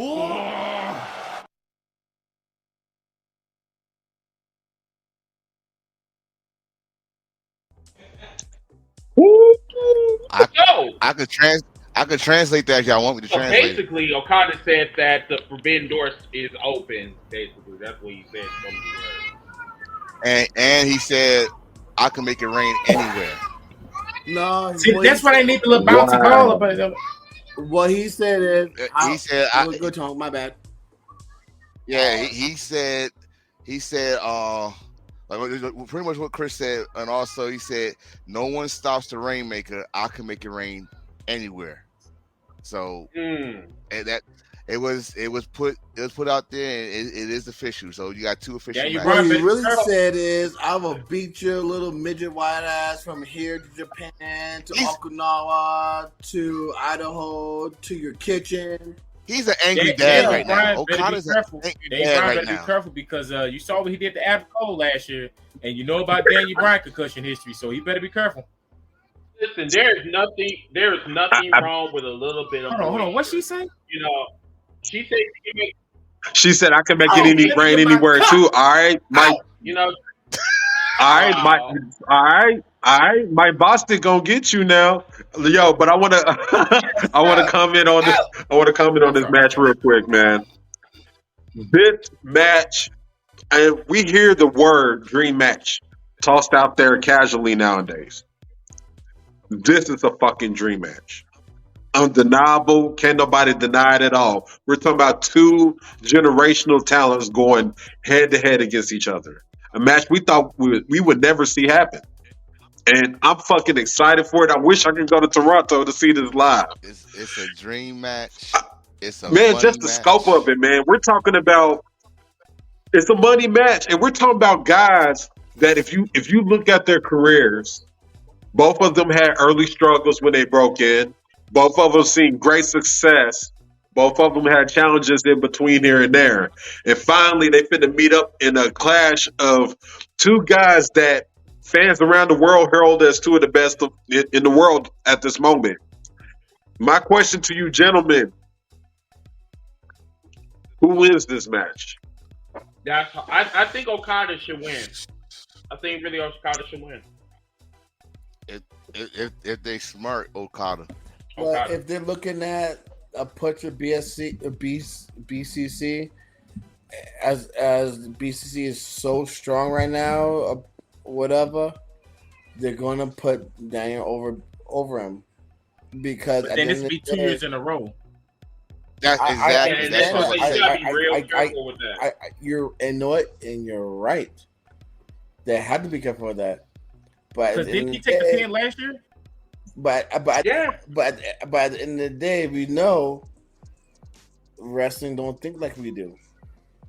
True. Well, they need to because, like, number one, because like if you're trying to build up a feud, you can't allow AEW like wrestlers to continue to keep winning every year. And I'm sorry, last year was a curse. One-sided. That was one-sided. That was a clean curse. sweep. It was they have an opportunity. It was NXT. It was NXT versus. Hold on. My whole thing is that this year they need to rewrite some wrongs.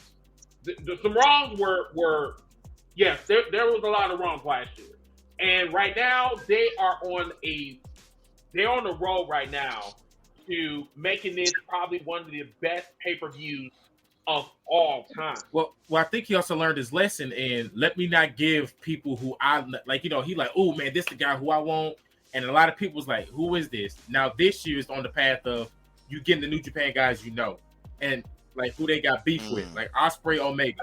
We know what they're about. We getting part 2. Now that one, I think Ospreay gonna win because I think that's gonna wind up in a trilogy. That's the money right there. And I'm here for that. I'm here for that. I think Okada gets the win because Daniel Bryan. I think it will end up probably DQ. The BCC gonna get involved somehow, some way, and maybe this could be a way to introduce Ibushi. I want to say give Okada the win for two reasons. One, the one that all y'all collectively have mentioned is the fact that Okada lost last year, doesn't need another loss 2 years in a row. The second reason is actually something that the Enforcer, it kind of go in line with what Enforcer brought up very early in this podcast about how New Japan is going in the direction of them trying to build up the next generation of stars like that. What that means is that Okada's already kind of taken a back seat. So to still kind of keep his name relevant while you're trying to build up this other talent is you got to have a key win here and there. And beating Bryan Danielson at an international pay-per-view in front of the world is a key win to where, hey, you know, he's still that dude. He's not in the world title picture in New Japan, but he's still that fucking I just dude. want to say something to Janelle. Kenny won the match last time against Ospreay. No. She's talking about the last match he was in. He took the last one. Will Euler. Yeah, and I want to. Oh, okay, gotcha. I want to address Kevin Grady. He said Triple H running WWE. Do you think that the WWE will be included in the Forbidden Door one day? Can I answer him? He's not running that shit. Matter of fact, we could go around real quick. So I'll go next. We have talked about this several times about the Forbidden Door. I think the WWE is just basically talking shit. I don't think that they talk a good game, but they don't follow through on what they say. You know what I'm saying? Like, this will be a perfect time for the WWE to like make a field trip to the Forbidden Door. I mean, I would love to see, you know, Seth Rollins versus Kenny Omega or Okada versus Roman Reigns or some shit like that. You know what I'm saying? Like, I mean, WWE have a grand opportunity to put their stars in Mortal Kombat, but they don't want to do that because they're too busy worrying about what they're doing over there. And this is for us. This is for the fans. This is not for some like, oh well, we're the WWE and we don't give a fuck. I'm like, at the end of the day, I'm just like, you're the motherfuckers that's missing out on the fun. I mean, you know what I'm saying? This ain't hurting me. I mean, you just hurt your company. You know what I'm saying? If you are the big fucking dog in the fucking yard, then you need to prove it. Put your best against AEW and New Japan. Go ahead, Stormy. So what happened was we were about to get it. You remember when Triple H, when Kari quit her in-ring side and they sent her off to Japan to be the ambassador? That was to get that contract with New Japan. But then what happened? Big Daddy Vince, we don't need Japan. When Daniel Bryan first said, hey Vince, can I get some Japanese dates in there? It's some people I want to work with. Okada was one of the people. What Vince say? We don't need Japan. Triple H tried to put a NXT in when they bought out all them European wrestling businesses over there to get NXT UK. He wanted an NXT Mexico. That's why he sent Andrade. NXT India. That's why Jinder won the belt. NXT, of course, China, Japan. They're going to put an NXT in Australia. Triple H had a global plan in place. And Vince said, nah, we're good. So it's Vince that's holding the WWE back. It's always been Vince holding WWE back. But and I'm tired of him. The problem is with the Forbidden Door, and you got someone that's really out of date right now, which is Vince McMahon. And when they trying to do something, they was trying to do something with New Japan back when the first takeover in Brooklyn. Juice and Thunder Liger was the opening match. New Japan legend. Juice and Thunder Liger was the opening match. They was trying to work something out there. They brought Liger, they brought Great Muta in the Hall of Fame. They've been trying to negotiate stuff, but they got this old school feel where when you do business, people do underhanded stuff. They try to sign people under stuff, and you got this in your head. So that's one thing. You paranoid. Two, if they do a Forbidden Door, it's always gonna be the argument of who's gonna go over instead of for the moment for the fans. It's always who's gonna go over and who's gonna make my company look good instead of just enjoying the wrestling show and hey, the fans love it, blah blah blah. WWE say it, they talk a good game. They shady. It's not gonna happen. It's WWE is shady. The day it happened, goddamn hell would freeze over, pigs would fly, and all the other cliches you could think of. So, because if they get a forbidden door, because like y'all all pointed out, it would all this would be dictated under WWE's terms and conditions and stuff like that, and that's what would fuck it up if they were to do a forbidden door with WWE. Everything would be dictated under their terms because WWE would come into the agreement like, hey, y'all are the ones that have the most to gain from this. We are already established. We're World Wrestling Entertainment. We're a global phenomenon. We got such and such, such and such. So they would already come in with the dick on the table like, look, this is how it's going to go down. This is the result of every match. All our stars are going to go over. The end. Another thing is, and this is the thing that I had to think about too, right? If they were to have a WWE, event, WWE involved in the Forbidden Door, they would want it done under a WWE umbrella. And one thing I had to start realizing after years and years and years is that there is a segment of, I can't even call them wrestling fans. They don't watch nothing but WWE. So they may not know anybody from New Japan or anything like that. So if you had like a WWE Forbidden Door event and it happened inside the WWE umbrella, a large part of that audience is not going to know anybody from New Japan because they're stuck in their ways and all they watch is WWE. And that's yeah, and that's another problem with today's fans. Yeah, exactly. Today's fans do not want to educate themselves, but they want to sit back and they want to talk about, I want to throw up them ones. I don't give a fuck about you throwing up them ones. You talk about you a wrestling fan, you're supposed to watch everything. But yeah, you talk about everything is the WWE. No, Twiggy, no, it's not. No, it's not. I said the wrestling world is vast. Wrestling knowledge is vast. You're not expected to learn something all in one day. This shit goes all the way back to like 100 years of wrestling. You know what I'm saying? But it's what Steven just said. It's just like WWE fans is just stuck in their ways. All they fucking care about is the bloodline, the bloodline, the bloodline, the bloodline, and that's it. So if you bring Okada from somewhere from New Japan, they're gonna say, "Who is this Chinese guy? Oh. And why is he talking in his native tongue? Is he related?" And they ask stupid ass questions like this. Is he related to Asuka? And another one, Chris. Hold on, Chris. I want to add on to that. And another thing too, the fact that Chris put it out there harshly is the sad reality because that's what would actually happen. And think about it. Like, let's say, for instance, Okada, like you said, we had an Okada Roman Reigns match, and they decided to book Okada to be Roman Reigns. Do you know how many WWE fans would complain about that? Like, who Reigns and all this and that? Like, all I want to say is this. I have a homeboy, and I'm not going to say any names because he may or may not be watching this show, and I don't want him to feel like I'm attacking him. But I had a conversation with him, and he was like, I'm a wrestling fan. And I was like, all right, you're a wrestling fan? I was like, what wrestling shows do you watch? He's like, man, I watch WWE. And I was like, is that it? And he's like, and I was like, you're a WWE fan? He's like, no, I'm a wrestling fan. I'm like, bro, you're a WWE fan. It's okay. And I was, like I said, look, that's the bad habit in me because I watch all wrestling. I watch everything from the territory days, from Portland wrestling to Mid-South to Mid-Atlantic. I watch all the independents. I was late on the independent game. I try to keep up with the independents today. So I watch all wrestling.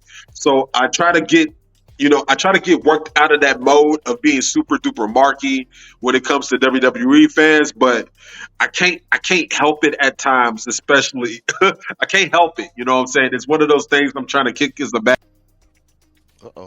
habit, but I can't help it once I'm a fan, but all they watch is WWE.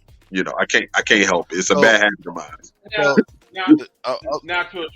I'll just gonna say that it was a time where WWE did work with people. Especially they used to work with All Japan. They used to work with AAA. They used to work with Memphis Wrestling, the original Memphis Wrestling, you know, with Jerry the King Lawler and them. It was times like that, but I think the fact that the way they used to do business, especially back then, as you see when you work with them and they get talent, and then all of a sudden they stop working with them.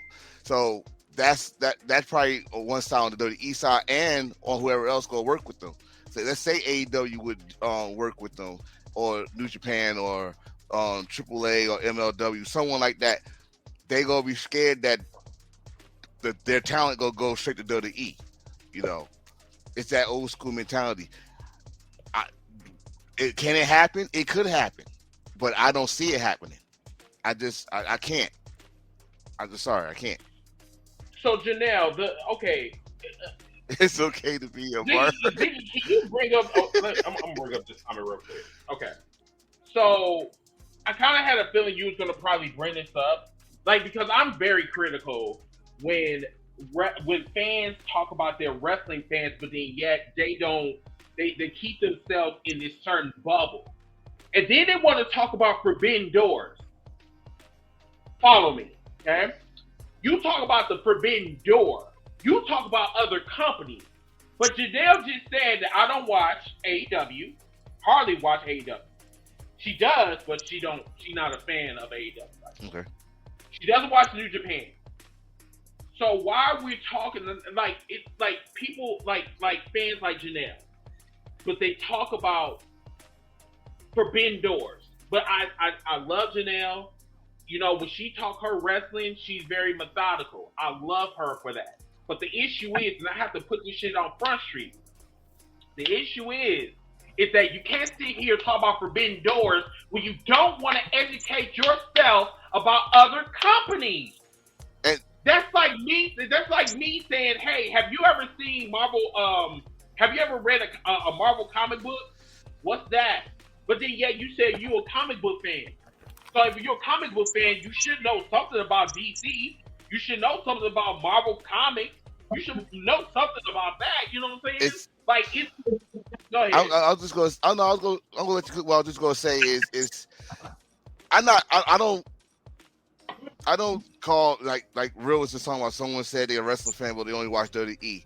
But if you see, like, if I was at a wrestling show and I didn't know this certain person who it was, they wrestled in Maryland independent company.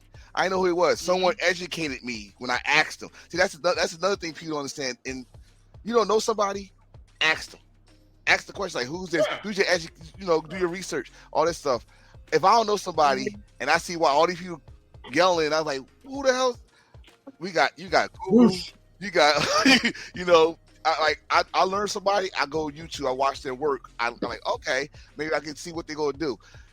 There's no excuse now.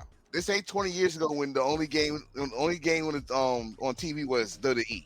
We are wrestling is back all over, and it's cool, but also you gotta educate yourself. It's other people that are stars in certain territories. I will get you TR. We can your hand look like it's tired. Also, it's other places like Independence in St. Louis, in Texas, in Milwaukee, in Colorado, and here in Virginia, that we're gonna see the future star somewhere else, and we can say, hey, this guy, I saw this guy in his beginning days. He's good, give him a chance. But people don't want to hear that. They want their same superstars. They want the same guys. Hey, I wish Stone Cold could wrestle forever, but we all know that can't happen. Undertaker can't wrestle forever. You gotta keep with the game. You gotta keep watching the game. And if it's just WWE, it's other places, other games that's playing the same game as WWE. That's all I gotta say. Go ahead, T.O. I'm sorry, man. So, to your last point, they can if you're the Saudi prince. So, I want to kill that noise right there real quick. A bullshit. Can it the Sunday Prince? A bullshit. Since we talked about the Forbidden Door, you guys just took the win out of one of my games. Hey, Ziggy, could you put together a WWE and AEW Forbidden Door for me, please? What? Oh, Ziggy. I like that comic, Janelle. That's true. Ziggy sleep. Yes, sir. Can you post that WWE AEW Forbidden Door for me, please? I bet. Thank you, sir. Wait, so you Nostradamus, you had this in the works. Oh yeah, he does this on the regular. I did. Come on, man. I shoot this shit like the internet. You know what I mean? Ziggy, would you please? As you doing that, y'all? Take my quick shot real quick. You know what I mean? Happy Sunday. I do want to say, when it comes to, I want to comment on what Enforcer said. It is refreshing seeing somebody come up from the indies and stuff like that and seeing them go to the next level. Perfect example is, I tuned into Jobber's Tears.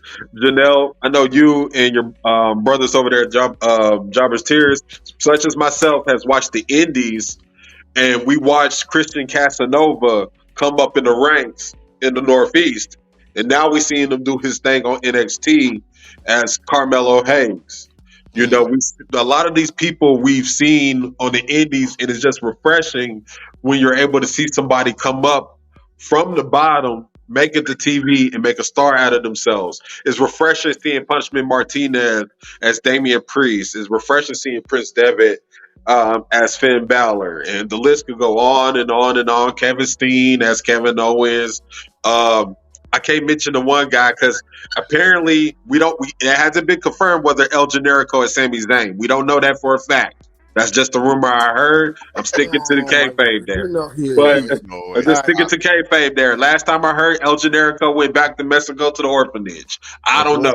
But it's refreshing seeing people come from the bottom and work their way up to the top. Exactly. Willis brought it up. Leo Rush, when he broke out in Maryland Championship Wrestling, that's where Leo Rush broke out at. All right. You're right. But Ziggy, throw if we would do it at WWE, AEW Forbidden Door right now, how would it look? Hey, Janelle, how did Melo feel when you hugged him? Oh, stop it. You already knew he was going to ask that. I knew he was. Ziggy, Ziggy, how would a Forbidden Door, if WWE and AEW did it right now, how would it look? Oh, this is going to be Kenny versus Roman, Jade versus Bianca, FTR versus Sammy and KO, Gunther versus Daniel Bryanson. We have Cody against MJF, Usos against the Bucks. You have Ricky Starks against Austin Theory. Should have faded. Rhea against Hayter. Seth versus Punk. Seth versus Punk. I would actually love to see that. I would pay money to see that. So put that back up real quick. Put that back up real quick. I know it's a little faded. No, Ziggy not working in 4K. He working. Oh, there you go. I only got one issue. Where's Montez at? You don't need I'm not done. You don't need to be on there. I'm sorry. I have all in the bottom. Finn and AJ. Y'all see that match right there? AJ and Finn? Like, this is what I would say a Forbidden Door would look like. Would y'all agree? Roosh? Where's Roosh? Shut your fucking ass up about some fucking Roosh. Where's Andrade El Idolo? Shut your ass up. All right, Andrade against Dom. How about that? You be happy with that? Hey, that'll work. No. It should be Buddy Matthews. It should be Buddy versus Dom. Now, the only thing, though, is like what Janelle said. On WWE side, it's about, are they going to stop their storylines, or would they swerve their storylines to head into Forbidden Door? Because, I know, but this card, would you pay to go see this card? Yeah. Oh, yeah, for sure. Yeah. You would, right? Yeah.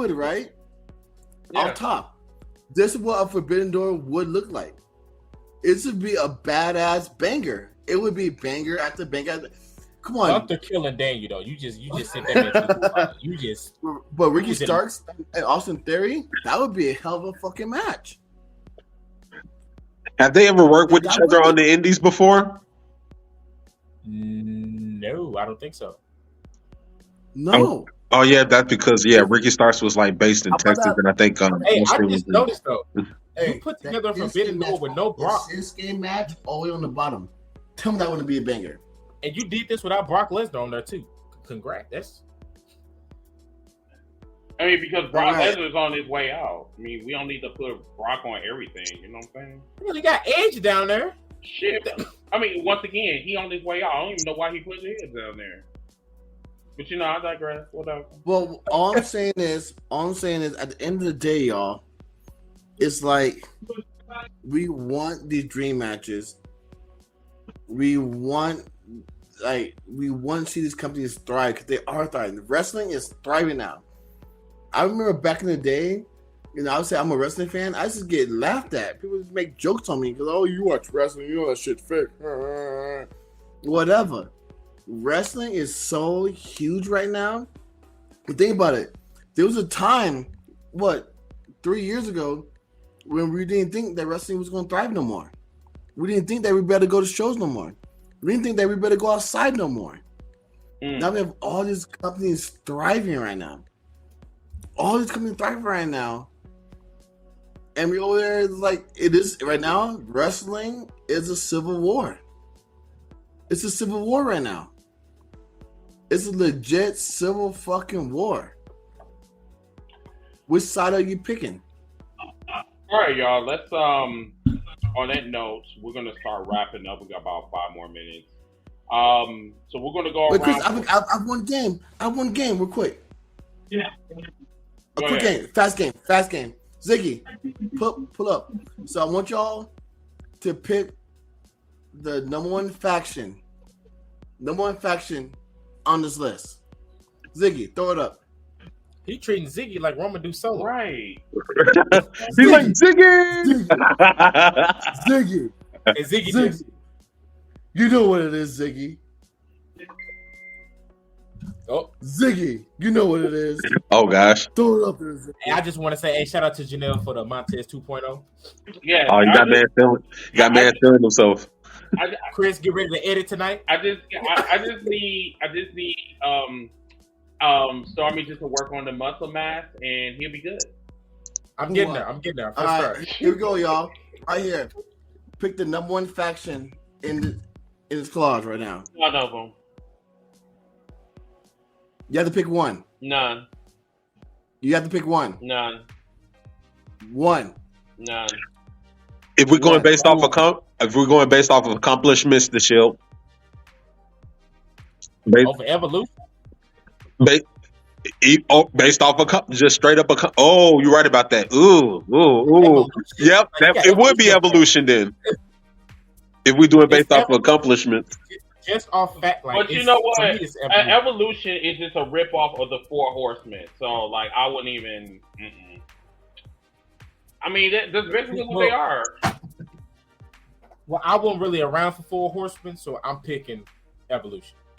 But then NWO, like, literally set the tone for faction. She said Zaddy on for life. So yeah, but here's the thing with NWO. Outside of like the core members, the rest of them were some Rudy Poos. Like if you think about it, like the extension of it, like Big Bubba and Michael Wall Street and fucking Buck Bagwell. So for me with the Shield, it felt like the Shield was just getting fed stuff for no reason. Like remember when Daniel, what's his name? What was his name when he was hurt? Wasn't Dean Ambrose like United States champion for 2 years and didn't even defend the belt? Remember that? I remember that. Dude was U.S. champ for like 2 years and nobody said nothing. Like he came out with the belt and like, oh, here go the Shield, and he throw the belt to the side. They jump people, and it was like, and I think Michael Cole said like, hey, at some points Dean got to defend that U.S. title, but you know the Shield, people fear the Shield, and I think he lost like a random battle royal on a Raw. Like it was the weirdest reign ever, and then. Oh, speaking of finishing story, Cody and Goldust beat them for the tag titles. That is true. Oh wow! But I'm gonna go based off accomplishments. Say evolution. The reason why is because Ric Flair is 16-time world heavyweight champion. Triple H is 13-time world champion. Randy Orton's 14-time world champion. Batista, I forgot how many world title reigns he has. And that's just world title reigns we mentioned. We're not even mentioning the other championships. They all have each held individually themselves, and not even include tag team titles. So I was going kind of based off accomplishments. They would be You might as well say 15, including his wife, because like she's a trophy too. So I mean, but if you're going off culture impact on the culture, you got to give it to DX. DX was you in the hall. Yeah, DX got me suspended. DX got me suspended. DX and the Rock. Janelle, I was going to get to that. If we're going based on cultural impact, then it would be the Four Horsemen.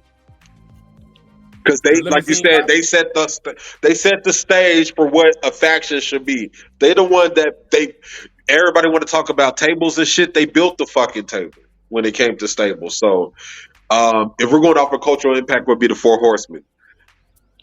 Dangerous Alliance. The Four Horsemen, got to remember, like during the 80s and stuff like that. Where's the New Day? In catering, eating making pancakes, making pancakes. But also, the Four Horsemen sold you a lifestyle in the 80s. Remember, in the 80s, there were very few people that were selling you a lifestyle, but Ric Flair. And then once he got the Four Horsemen, they collectively sold you that lifestyle. They're jet flying, limousine riding, going on private jets, riding. You had the belt, holding the belts and shit. Had the fucking money. Like, they sold a fucking lifestyle that people wanted to live.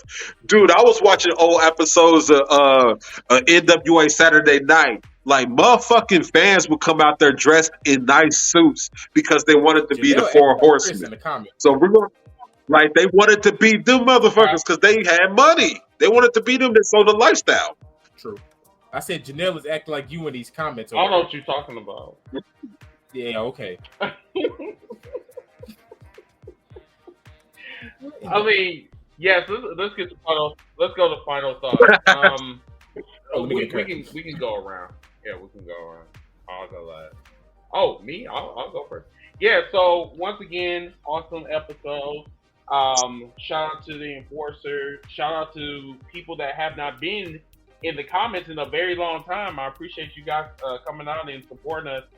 Remember to share the podcast, like the podcast. Tell your friends, tell your family about #HealsForLife. We really do appreciate it. Also, check out our merch. And once again, we will be putting out new t-shirts out coming soon. I have a shirt that's coming out. It's fake, but I digress. As a matter of fact, I just made it today. I just need to order it. So I'm going to be doing that on Friday when I get paid. As far as Jobber Slam goes, I will be attending Jobber Slam. It's not a fact of am I going to go? I am going to Jobber Slam because I have friends that I need to meet and also some this with wrestling as well. Next week, shit. Well, it depends on like what happens this week. I can't really tell you. I go from day to day, so you know. But thank you guys for coming on. I appreciate it. Appreciate the love. Appreciate the participation with everybody. And yeah, have a wonderful work week. Pete? Y'all can go now. Man, I just want to thank everybody for tuning in this evening with us to Heels for Life. And we definitely made it some heel heat this Sunday. You know what I'm saying? Like what I love about our discussions is that, as you can see, when it comes to wrestling, we agree on some stuff, we disagree on a lot of things, but the thing is we have a healthy conversation, healthy commentary when it comes to professional wrestling. The one thing I want to point out is that what up, Janelle? Shouts out to HR, baby. Hi guys, I'm so nasal because Michael got me sick, so that's why I didn't want to come on. Wait, you said Michael got you sick. I told you. Hell yeah, that nigga got me sick. He was sick all this week. He was all nasal, and then I took care of him, and then I'm sick all this weekend. So yeah, that's life. But, I told you stop dealing with them. Them activities and such and all. I'm gonna do whatever I want to do. Don't do that. But no, I wanted to come on and just say hi to you guys. I'm super proud of you guys, and I just hopped on to just say hey. I didn't want to be the show, so I wanted to just give y'all flowers real quick. Go ahead, thank you. Even though Montez 2.0, Jesus, I done created a whole monster. I didn't think that was honey. My bad, Mom. I'm sorry. You gave but him he looked like him though with the glasses. I said, ooh. Is it that he needs to work on the body? That's it. You know what I'm getting there. I'm going to start now. Now I have motivation. No, the steroids doesn't count. I'm just saying. And Janelle, your favorite content creator? My favorite. How many shots are you in right now? Huh? How many shots are you in right now? Yo, I was sitting here watching like, yo, is this mad right now? I said, I'm too sober for this. Hey, know what? I'm gonna make it better for you, right? I'm in my Hoochie Daddy shorts too. Sir, you have a ring on your finger, sir. You have a ring on your finger. Oh. Don't show me your Hoochie Daddy shorts, okay? Hey, I run them shits outside on the softball field and in Target. I want no parts, but hey. My wife's right here. Oh, okay, good. Well, at least she could enjoy the Hoochie Daddy shorts, you know? Okay. But as Chris, when we start planning, once again, Jobber Slam 3, new Jobber City. So we're basing it on the fly. The graphic should be out very shortly. Where the theme this year is New Jack City. New Jack City. Wait. What that mean? It's so every Jobber Slam we've done has been based on a black film to represent, our culture. So the first one was House Party.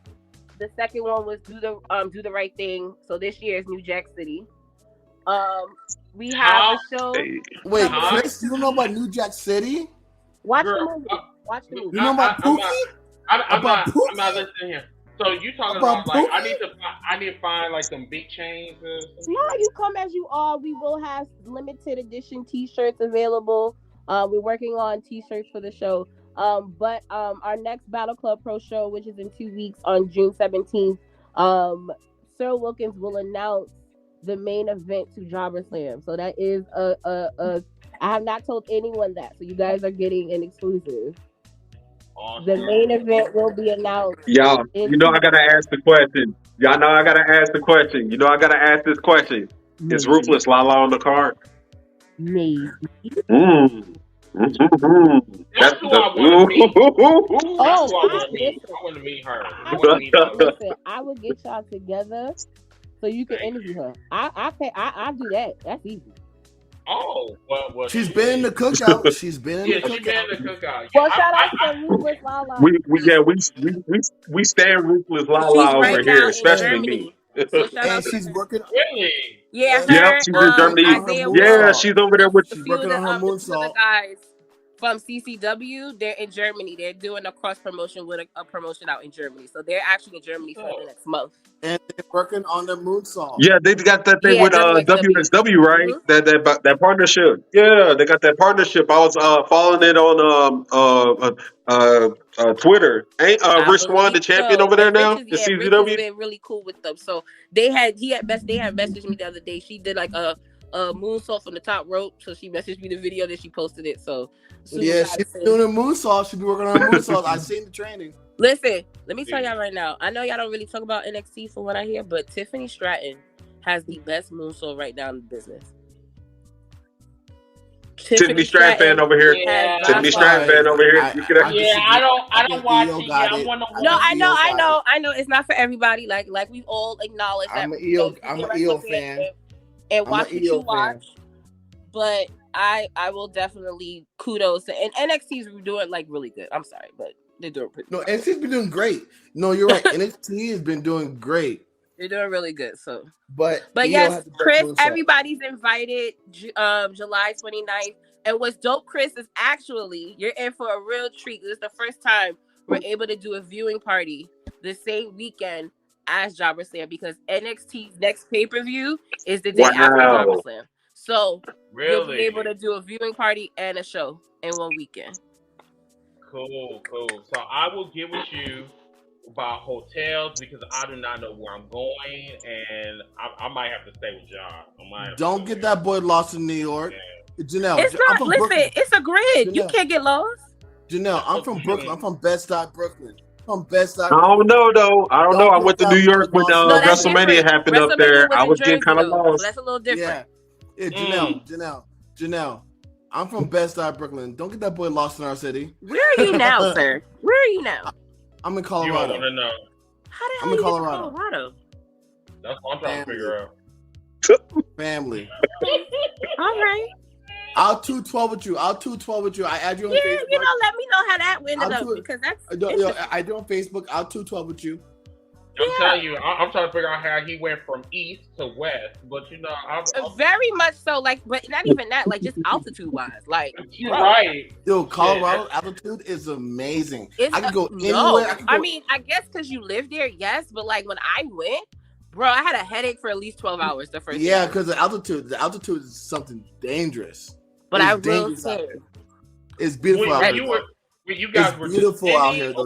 No, it's beautiful out here. The show's gonna be in Brooklyn, so it will be in Brooklyn. So you can stay in Brooklyn. It's just fine. What part of Brooklyn? Wait, tell me what part? In Bed-Stuy. Oh, we're in the sky. Yeah. So how far is that from downtown? Hey, Chris. It depends. So here's the thing: downtown really means different things depending on where you are. So like if you're already in Times Square, then you want to go downtown. You want to go to like downtown that way. Like so, it's Atlantic Avenue. That's downtown Brooklyn. Like that's it's crystal work. You guys listen. If I can handle Miss Stephanie Hardy, shout out to the Stephanie Hardy podcast. That's from Alabama. I can handle my guy from Milwaukee, Wisconsin. Okay. Are you sure? I just been drunk off of 2.5 shots. I was just telling somebody that the other day about how I did the turnaround for AEW. Hilarious. For CM Punk. That just means I'm toxic as fuck. We gotta. And the crazy thing is, we didn't even talk about CM Punk. Oh my god! Well, that's because you didn't really need to. You okay? What? Right. Yeah, I know. It's not really to talk about, and that's the hard part that they're gonna have is that you have a Saturday night show. Oh, and we probably will try to show this show after our show here in New York, but you have a Saturday night show with just CM Punk. Girl, hold on, Zach. I just want to say this to you real quick, HR. Man, shouts out to you, Sir. Sir Wilkins, Mr. Black over there at Jobber Tears. When it comes to this Black podcast thing, I love to give a shout out to everybody when it comes to that. To y'all over there at Jobber Tears, to the Wolfpack podcast, to Embrace Your Thirst. Man, I'd love to say that we have this awesome community and camaraderie amongst each other. Just wanted to say thank you. Just thank you for popping in. I wrestle out, so I popped in. I was on the phone with Michael, and I saw y'all was live. I said, "I'll talk to you later. Bye." Yeah, and I want to say a special thank you as well. Oh, really? Don't kiss her ass now. Don't kiss her ass now. Be real with this shit. Listen, you don't gotta kiss my ass. Listen, I don't care. You gotta understand how bad he's gonna roll with this Montez 2.0 gimmick. Like, you don't understand how far he goes around with it. I'm surprised it stuck. I'm not gonna hold you. Well, because he tried to call me Cisco. I did. Wait, did he just get a double cup though? I call him Is that a double cup? Like the silver, he don't have the silver here. I know, so but he had a tattoo right here. Remind me of the dragon right here. He came. Wait, you have a dragon tattoo?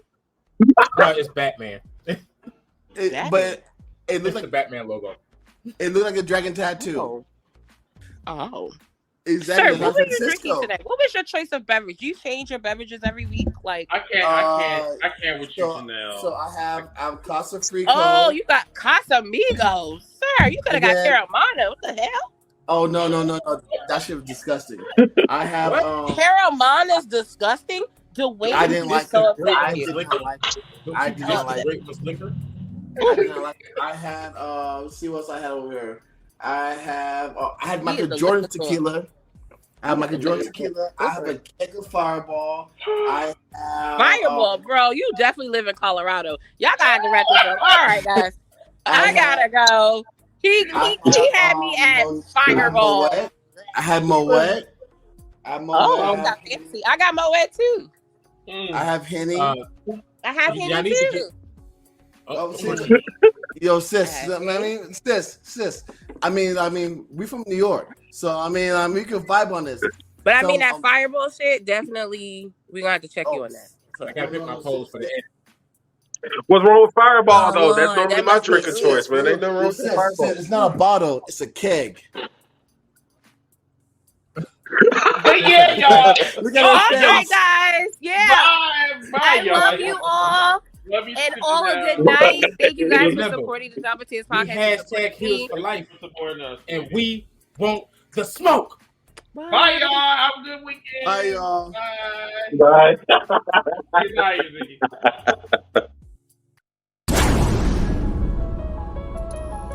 It looks like you lost another one.